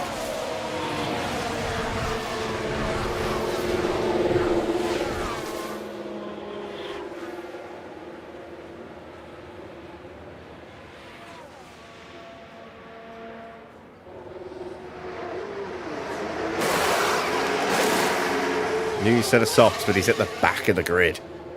So, no points for Lindblad today. Wow, I say no points. Highly unlikely. How far behind Sainz is he? He's, 17 seconds or so behind? But he's got brand new soft tyres. Sainz has been on this a while. I just don't think he's got enough pace.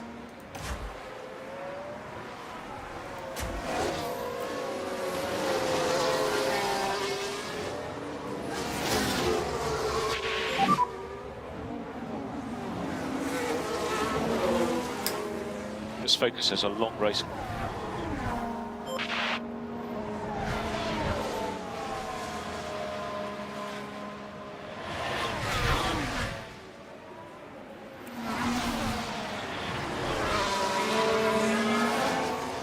Antonelli gets past Bearman in the battle for P14. Colapinto gets past Sainz. Sainz will have another attempt to take that back into turn 1.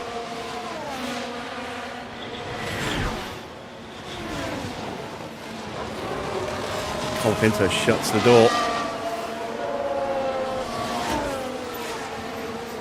Back to Max, stalking Bortoletto.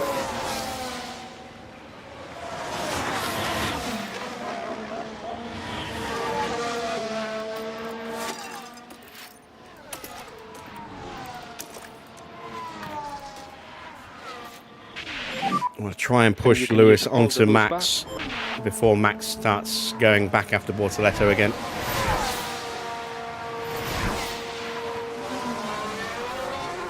Plus, it'd be nice to break away from Valtteri so we don't have to make defensive moves into corners. That way we can approach them quicker.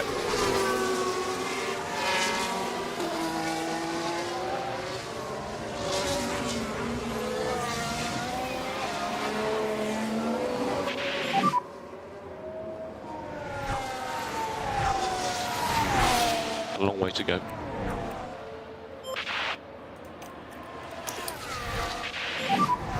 Charge on. Yeah, okay.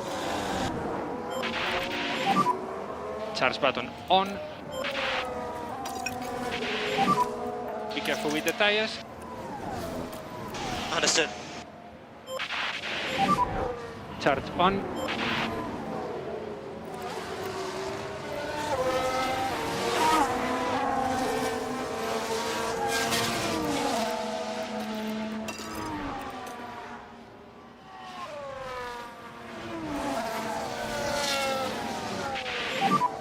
Car behind is now Hamilton.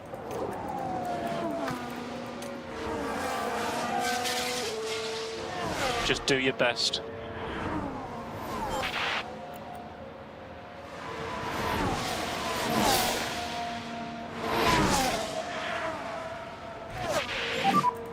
Hamilton has DRS. We're okay to push a bit harder if you can. Charge button on. We need you to Alright, Schumacher's picked off Valtteri. Colapinto picks off Ocon, so Colapinto's on a bit of a tear. Getting past Sainz and Ocon. Gasly's got past Sainz as well. Sainz struggling a little bit.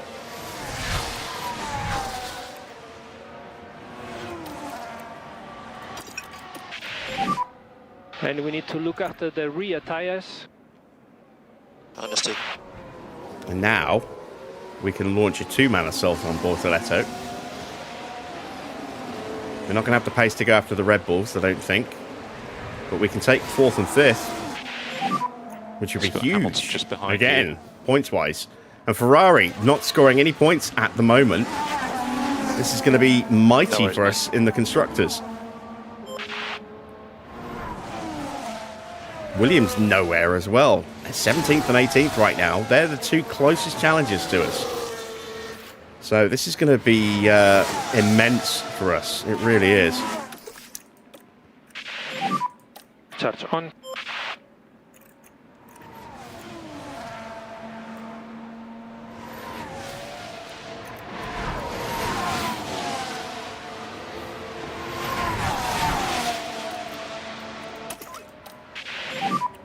You can save less.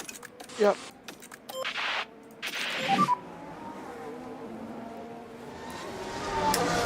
Yep.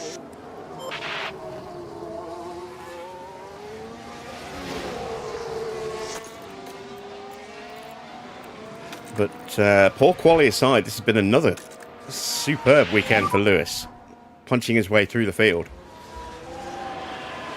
Yeah.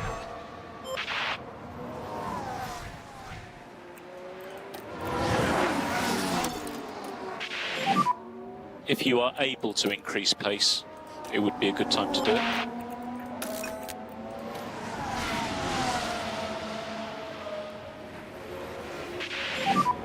Hamilton has DRS.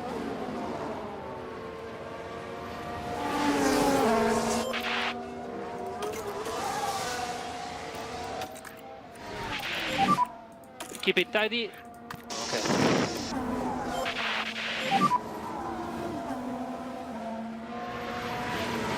Yep.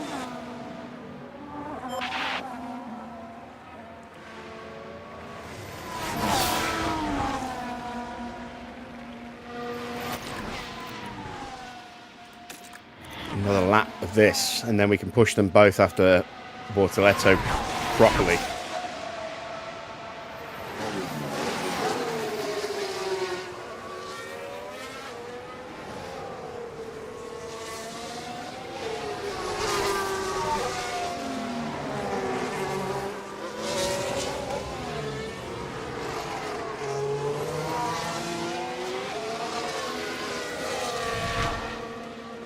Oh, maybe just slightly overcooked it a little bit there. Charge on. Oh no, Lewis did just get the DRS.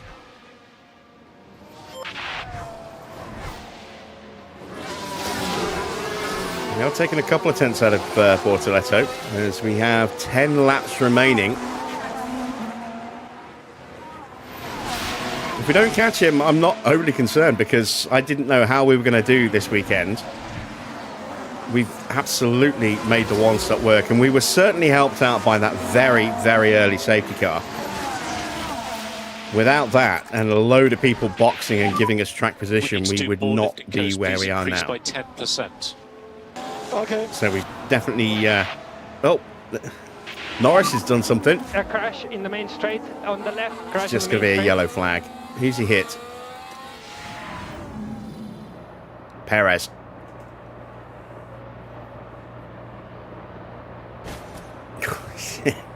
Wing damage for Perez, who then stops, pulls alongside him and says, ah, wanker. Moves off again. That's the Formula 1 equivalent to road rage there. Pull alongside, stick the finger up and drive off.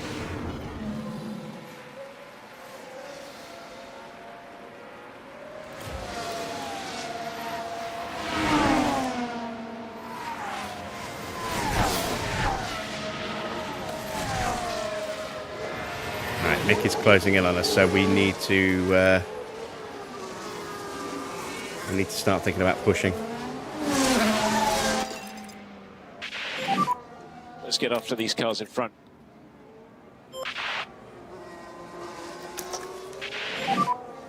So mode push. Okay.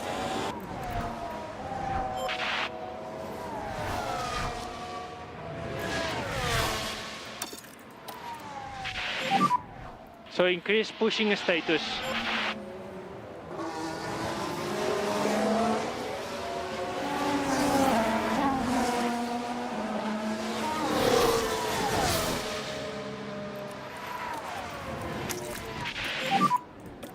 Charge on, please.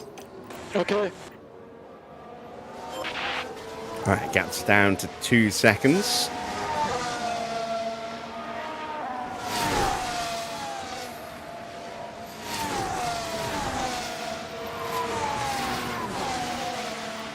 And the plan now is to use sparing little spurts of battery on the DRS zones. So let's go mode push. Okay. Ah, there we go. Valtteri's punctured. I wondered if we would see a puncture today.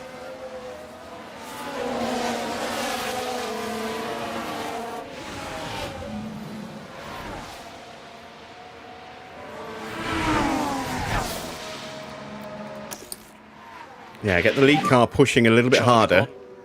Bring in the other car with them. And then launching a two-pronged attack.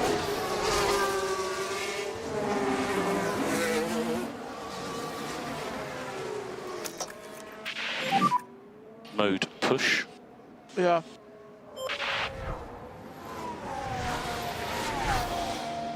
What do I think of pre-season? Any idea who might be in contention for the champion? It's way too early. You know, if we were in a, halfway through a rules cycle, it would be Charge on. much easier to make productions. Oh, Sainz is punctured.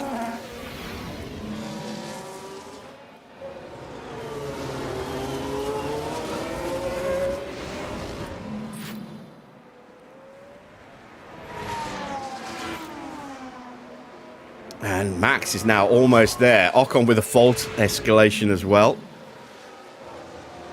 Yeah, a lot of engine braking, guys.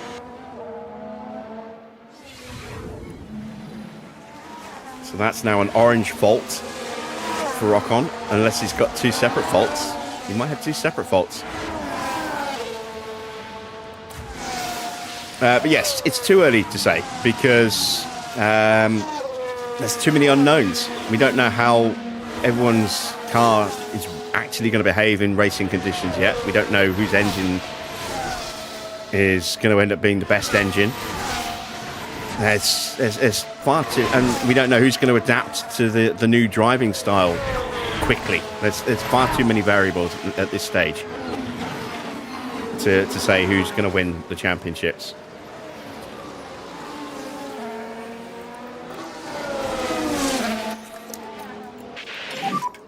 Charge on.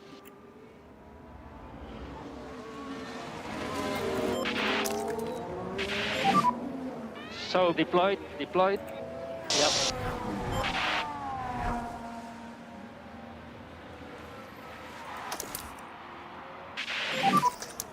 Charge button on. Charge button on. Right, here we are, where we need to be. And try to cool down the tires as much as possible. Let's try and bank as much goodness into the car as we can. Spare fuel, spare tyre, get that battery topped back up again. Get Hamilton into that slipstream again. Charge button on.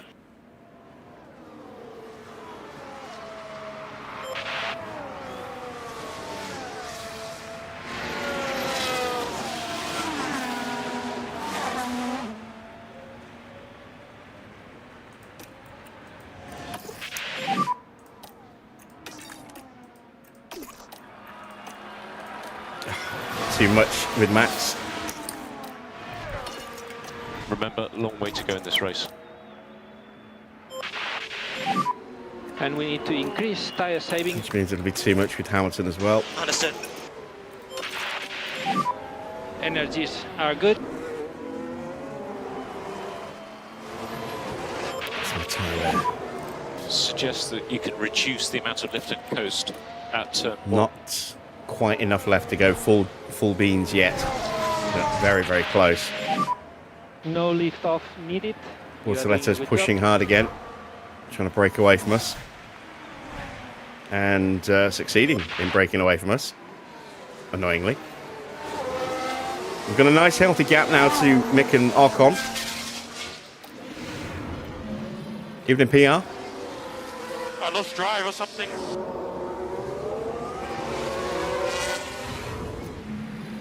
Definitely been a miserable weekend for Lando. There's 6 laps to go at the end of this one. Oh, wow. Bortoletto absolutely flying there. 129.7. Quickest of anybody that lap.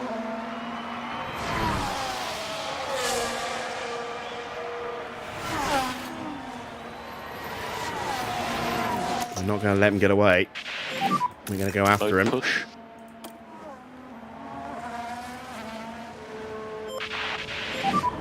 Your TRS? Understood.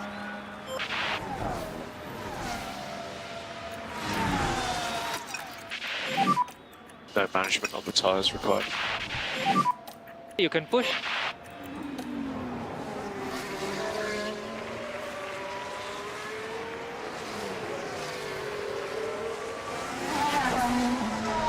Ocon gets through on Schumacher in the battle for 7th. Antonelli's right there now. Where'd he come from?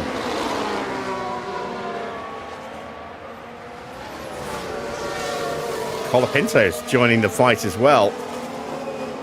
And look how far that gap suddenly exploded. It's now 7 seconds. It's partly because we started pushing again, partly because they're fighting side by side. It's slowing everybody down. And Antonelli's going to get a leap on everybody here. Gets up the inside of Ocon. 5 laps to go, including this one.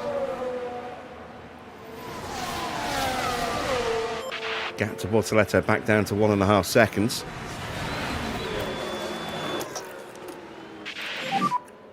And more energy available.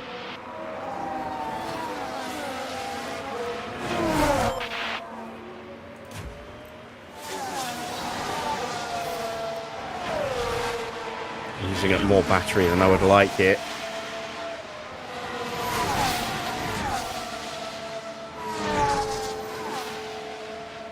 Piastri and Leclerc fighting over 2nd place. Tsunoda's got this comfortably in hand here.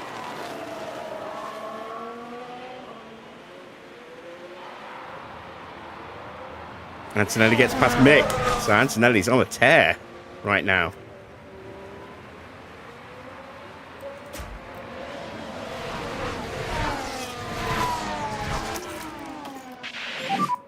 Charge on.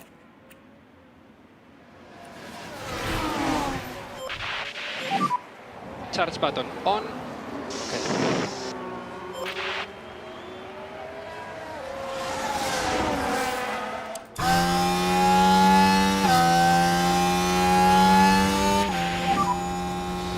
More laps.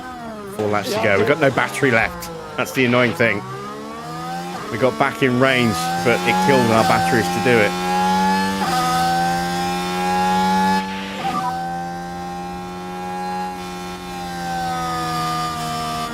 There's progress to be made. I'll be turning the tyres up to full very, very soon. In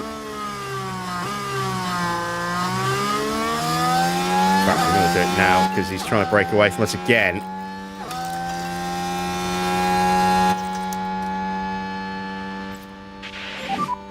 And we need to increase pushing status. Charge on.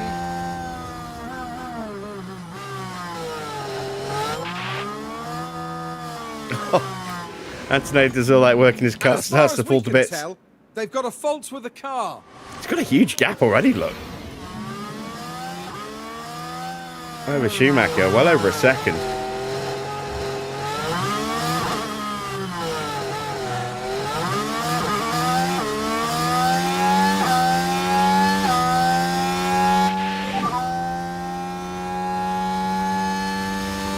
Didn't quite get the DRS. We almost got it. On it. Still everything to play for. No more lift and coast.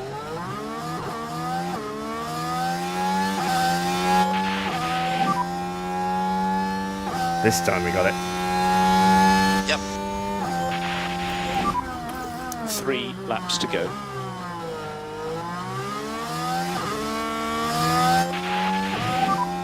Charge on, please.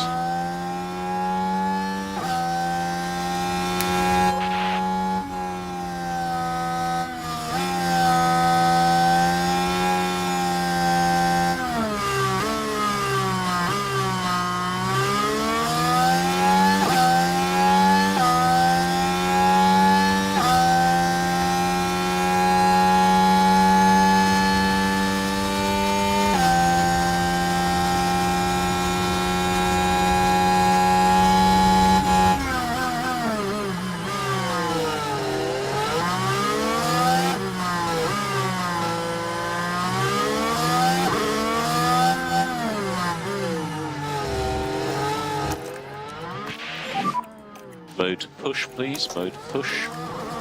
Okay. Use steering wheel.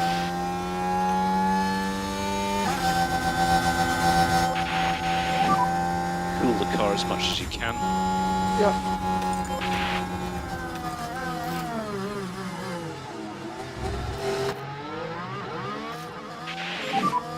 Good job. So you are currently Current 8. More problems for Esteban. Might not get any points.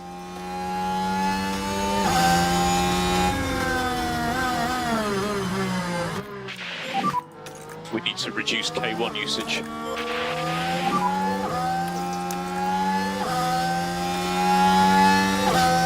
Race is long.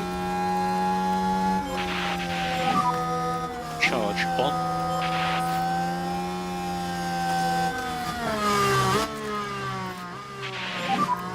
Avoid letting anyone through if possible, please.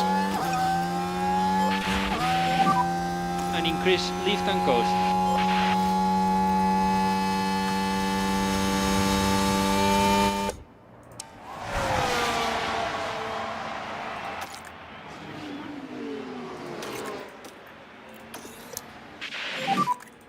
Charge button on.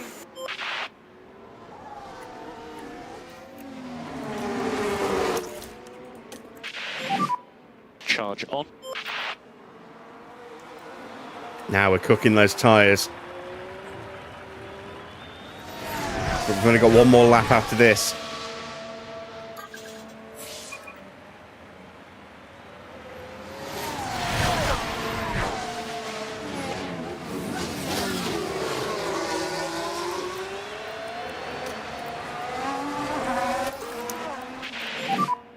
Charge on. This is it, final lap. So you're about to start the last time lap.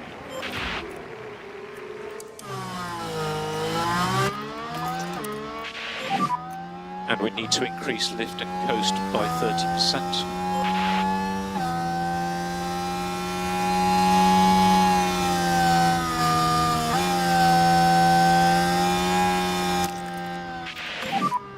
And you can use all the boost bar.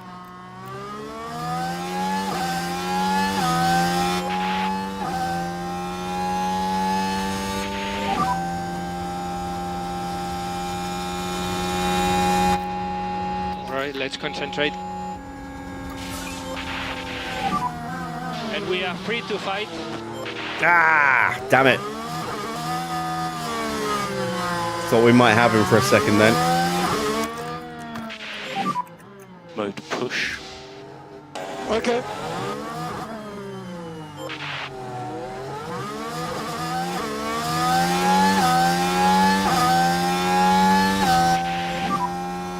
No more battery left, so that's it.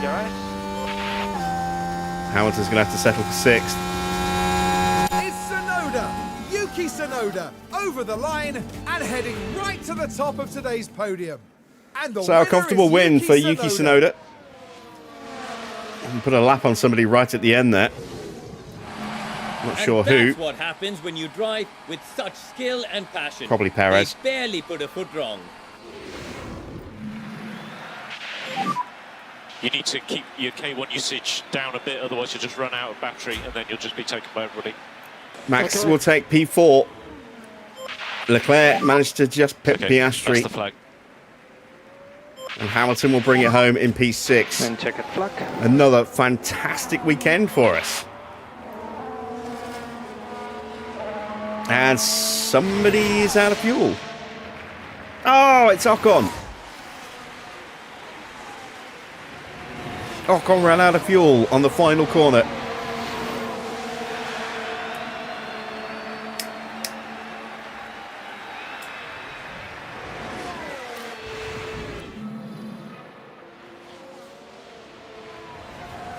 Thing.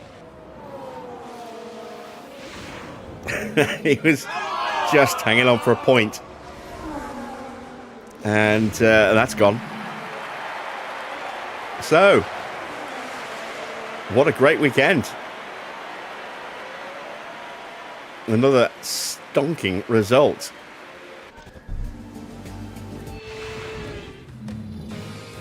there's Alex Albon making his way back. Just out of the points today with a P12 finish in the end. And up steps Yuki Tsunoda, the Japanese driver making himself very much at home on the podium.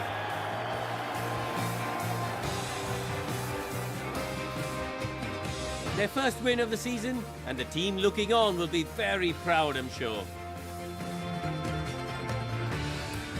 And after a hot and sweaty Miami Grand Prix, I think this is as good a time as any to cool off.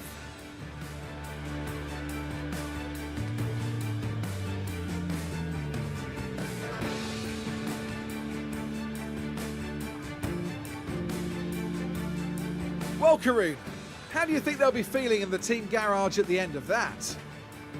It was a strangely mixed weekend for them. We saw one driver put in a strong performance, but it was a different story for the other. They both put in strong performances. What are you talking about?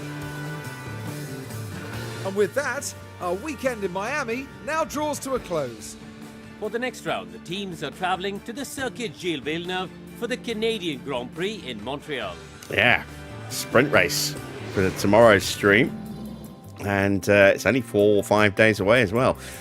So, confirmation of the final result. It is a win for Yuki Tsunoda, first win of the season. He's picked up a couple of wins in previous seasons, so adds another one to his tally. Charles Leclerc up 9 places to just pip teammate Piastri to second place. Max up 5 places from 9th to finish in 4th, 12 points for him. Bortoletto able to keep Hamilton at bay. He takes 5th place and 10 points from McLaren. But Hamilton up 10 places, starting 16th to finish in 6th there. Antonelli up 15 places, starting from the pit lane. Had a monster Grand Prix, as did Colapinto. He gained 13 places, starting 21st. Schumacher down 4 places, but hangs on, gets a couple of points. And Gasly inherits a point with Ocon running out of fuel on the very last lap, on the very last corner of the very last lap.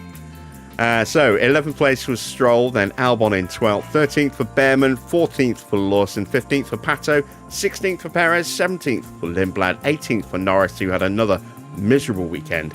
Sainz with that puncture, finishing down in 19th place. And then 3 retirements. Ocon running out of fuel, as we said, on that last lap. Bottas, what happened to Valtteri? Why did he stop? I know Valtteri kept going, but he was a lap down, which is why he's classified behind Ocon. And Russell taking himself out of the equation by hitting the wall at the exit of turn 6. So let's take a look then at the drivers' standings. Oscar leads still, and he's pulled out another 15 points over George Russell. He's now 84 points clear. So, yeah, he's got one hand on the title now with just 5 rounds to go. 4 rounds to go. Although, 2 of them. Or is it 3? Might be 3 sprints left. So, bear with me, Project. I will get to you in just a second. Antonelli finishing, standing now up to 3rd in the standings on 197 points. He's now just 6 points behind George. So, yeah, next season could be a really, really good season for Kimi. Yet to get a win, though, this year. Leclerc gets another good result, and he's now up to 172 points. Norris stays where he is on 151, as does Ocon on 120. Tsunoda jumps up into 7th place, just 6 points behind his teammate. Those two have been glued together all season. Every time one breaks away, the other one snaps back the very next race, it would seem. Hamilton now on 97 points, just 3 away from triple digits. Max's 4th place gets him up to 78 points. And Colapinto now on 69 in 10th place. Bearman is 11th with 63, ahead of Gasly on 55. And we've got a very tight little bunch then of Albon and Sainz on 40 points apiece. With Bortoletto now just 1 point behind after his excellent 5th place today. Bottas on 34. Lindblad on 30, 29 points for Lawson, 22 points for Perez, 21 for Schumacher. Stroll down in 21st with 4 points, and Pato just the 2 points this year in his rookie season. Hadjar without a drive since the end of round 3, still bottom with that 1 point. In the constructor standings, RedBull, 33 points, a big weekend for them. That's put them on the verge of being constructors champions and not far away at all now. 348 points from Mercedes in second. They're pretty comfortable from McLaren, but they're likely out of the hunt now for the constructors championship. They're on 348, 111 points behind. Then it's McLaren on 242. They are in a real fight for third place. You see Aston on 234 is just 8 points behind them. And we're up to 176 points now with that excellent result today. We have a 73-point gap to Ferrari. So we're looking more and more secure in P5. Although things could change very quickly, especially with double points in the last Grand Prix. You do need to be wary of that. Then it's TGR in 7th with 89 points. Maserati up 1 position. They jumped Williams. They're now on 71 points, with BMW Williams dropping down to 9th on 69. Nissan have 51 points, and Audi way at the bottom with 26 points. Let's see how we did in the pit stops. Williams got the quickest stop ahead of Ferrari. Then Mercedes, double finish for Aston, 4th and 5th. TGR getting 6th, Red Bull 7th. Williams also getting some points in 8th. And Nissan taking the last 2 spots. 1.934 was the cut-off there. 1.967 for Hamilton, and nowhere near with Verstappen. Had we made an extra round of stops, we might have been able to get on that a bit further up, but points are more important than pit stops, it would seem. So, Red Bull do stretch their lead over us, but only by 6 points. We're still in the hunt. We're not that far behind. We're 18 points back. Aston closing up a lot there. They're now on 209, so they're just 28 points behind us. And Mercedes not that much further behind as well on 194. Then it's Nissan with 180. Big gap then to Ferrari on 136. No points from McLaren, sees them stay on 111. And with a big scoring day for Williams, they're now just 4 points further back, jumping past TGR and Audi to move into 8th place. Then it is Maserati bringing up the rear, just 8 points for them. Not been a good year all round for Maserati so far. And both of our drivers do achieve their sponsor targets, so a nice little bit of cash added, which is immediately going to get spent on research.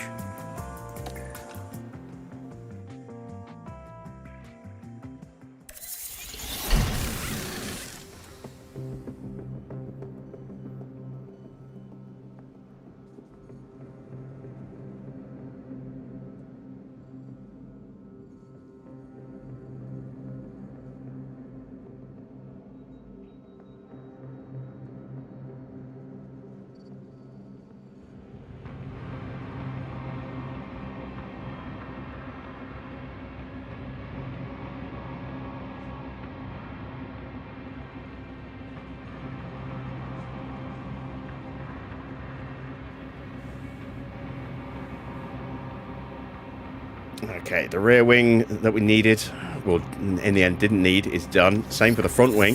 At least we had those spares. Something purple in the inbox. What is this? Is this another rule change? Oh no, the board wants to come to Canada. Okay. Looks like we came through unscathed. Yes, we did. Very nice. So we can tick those off. Do we allow the board to come to Canada? They're pretty happy with us right now. A bad result in Canada could change things, but we'll let them come. Never really, I don't think I've ever told them to bugger off. Maybe I should one of these days. Speaking of the board, let's check in. They're up to happy with race performance as we get another delighted. So that little run keeps going. Still high confidence overall. Still happy with the objective situation. Still miserable about finances, but maybe that will change. I don't know. And we're now just 2 away from actually completing the long-term objective with 4 rounds to go. So we still haven't used a mulligan. Canada's next, and we have medium intensity rain for race day and heavy rain for the sprint. That could make things very interesting indeed. Then we get to Vegas after that. Expect that to be dry. That is also a sprint. Then we go to Mexico for a normal Grand Prix. And then we finish the season, as always, at Sao Paulo with a pretty high chance of some rain and our final sprint of the season. So still quite a few points to go before we are definitely safe in the championship. And as I say, double points on a sprint weekend means that, instead of a maximum points available of 58, there's 116 points available if someone gets first and second in the sprint and the Grand Prix. That's a huge number of points for any constructor. That's insane. So that could change things dramatically in the final day of the season there at Sao Paulo. Be interesting to see how that goes. Right, Project, your question. You want to run a 2026 save with Cadillac and Audi. What mods would you say I need? I would recommend that you check out the first video in this series, because we ran the 2025 season base DLC and we simulated the first year just to get to the start of 2026. We made some tweaks using the database editor to set the teams where they needed to be performance-wise, or where I expected them to be performance-wise. We also added in a couple of custom engines, again using the database editor. And then for the teams, the mods that I listed are all in the video description. So yeah, I would say check out the first video of this series.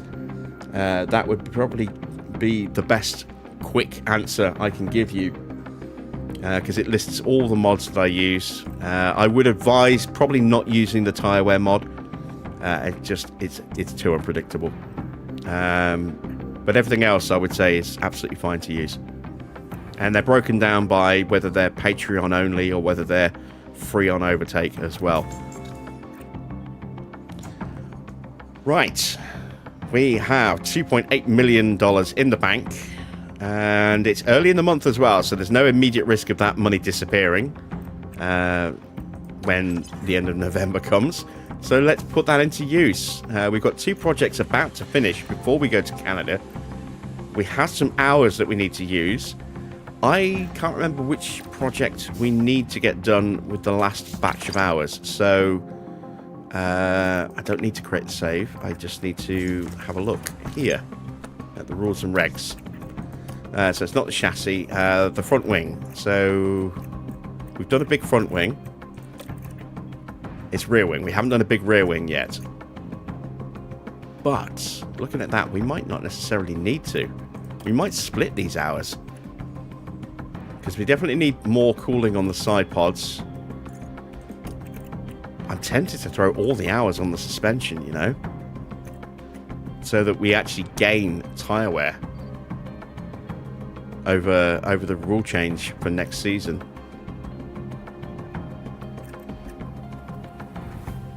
That might be something to do. Maybe split the hours. Do half on the rear wing, half on the underfloor. On the suspension. So what's going through right now? We've got a suspension project finishing there. Let's do that. Let's do half the hours on a rear wing. So at least try and cover off some of the losses on the rear wing.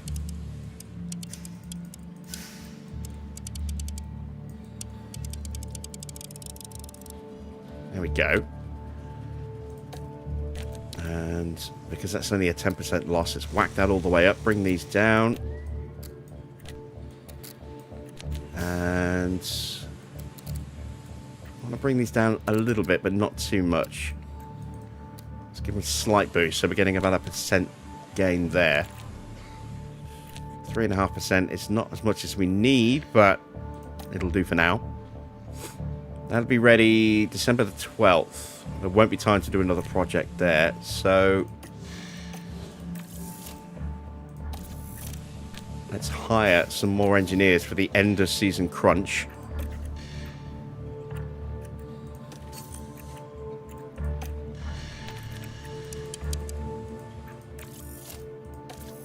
There we go. Let's go back to car development again.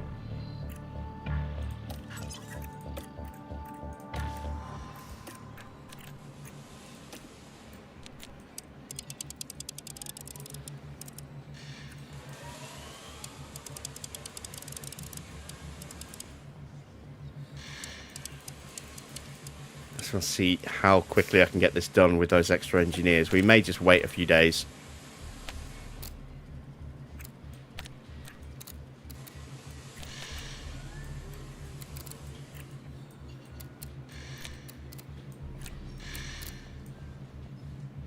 So, 4 engineers. Oh, I've got 6 in total I could put on. That would get me that done on the 1st of December. And I would just about have enough time to get another project done. Maybe not on this. Maybe not on the rear wing, but on something. So we will go ahead and do that. Okay, there we go. I was tempted to wait 3 days, but if we can get it to the 1st of December, 26 days, I could even do another rear wing project after that, which I may well do if we've got the cash for it. Got 1 mil left, so I can only do one of these 2 before we go to Canada. So I'll probably just do... What's finishing? Our front wing's 12 days away. So when that front wing finishes, we'll do another front wing there. We'll get another suspension project underway just before we go to Canada. And when we come back, we'll get something else done. So... How am I looking on spare parts? Can I get away with not building anything? Yes, I can for now. Although we're at high risk on the side pods and suspension on that car. Medium risk on that one. Yeah, we could end up with a few parts failing. And no money to replace them. Alright, so. Let me now create the save. And reload, because now we've got extra data on where our rear wing, sorry, where our suspension actually sits. So let's load that new research data back in. So annoying, it doesn't actually show unless you save and reload. And let's go back to the rules and regs. Let's check that suspension. So we're now at 18% on tyre wear. So we gained about 1.5% by the look of it. And we've just about covered off the airflow now. So that means I don't have to put anything on that at all. I can put everything on tyre wear. On the sliders. That's good to know. So. Suspension. Last of the hours.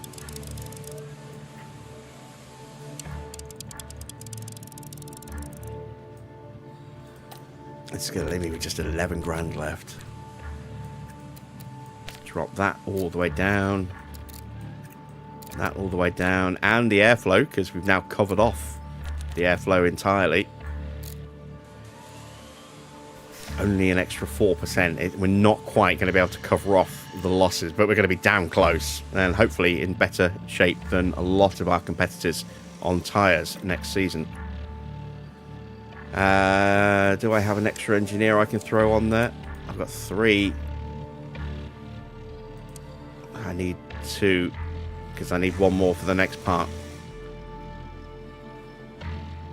And I'll just about be able to get another part done when this one finishes. Just.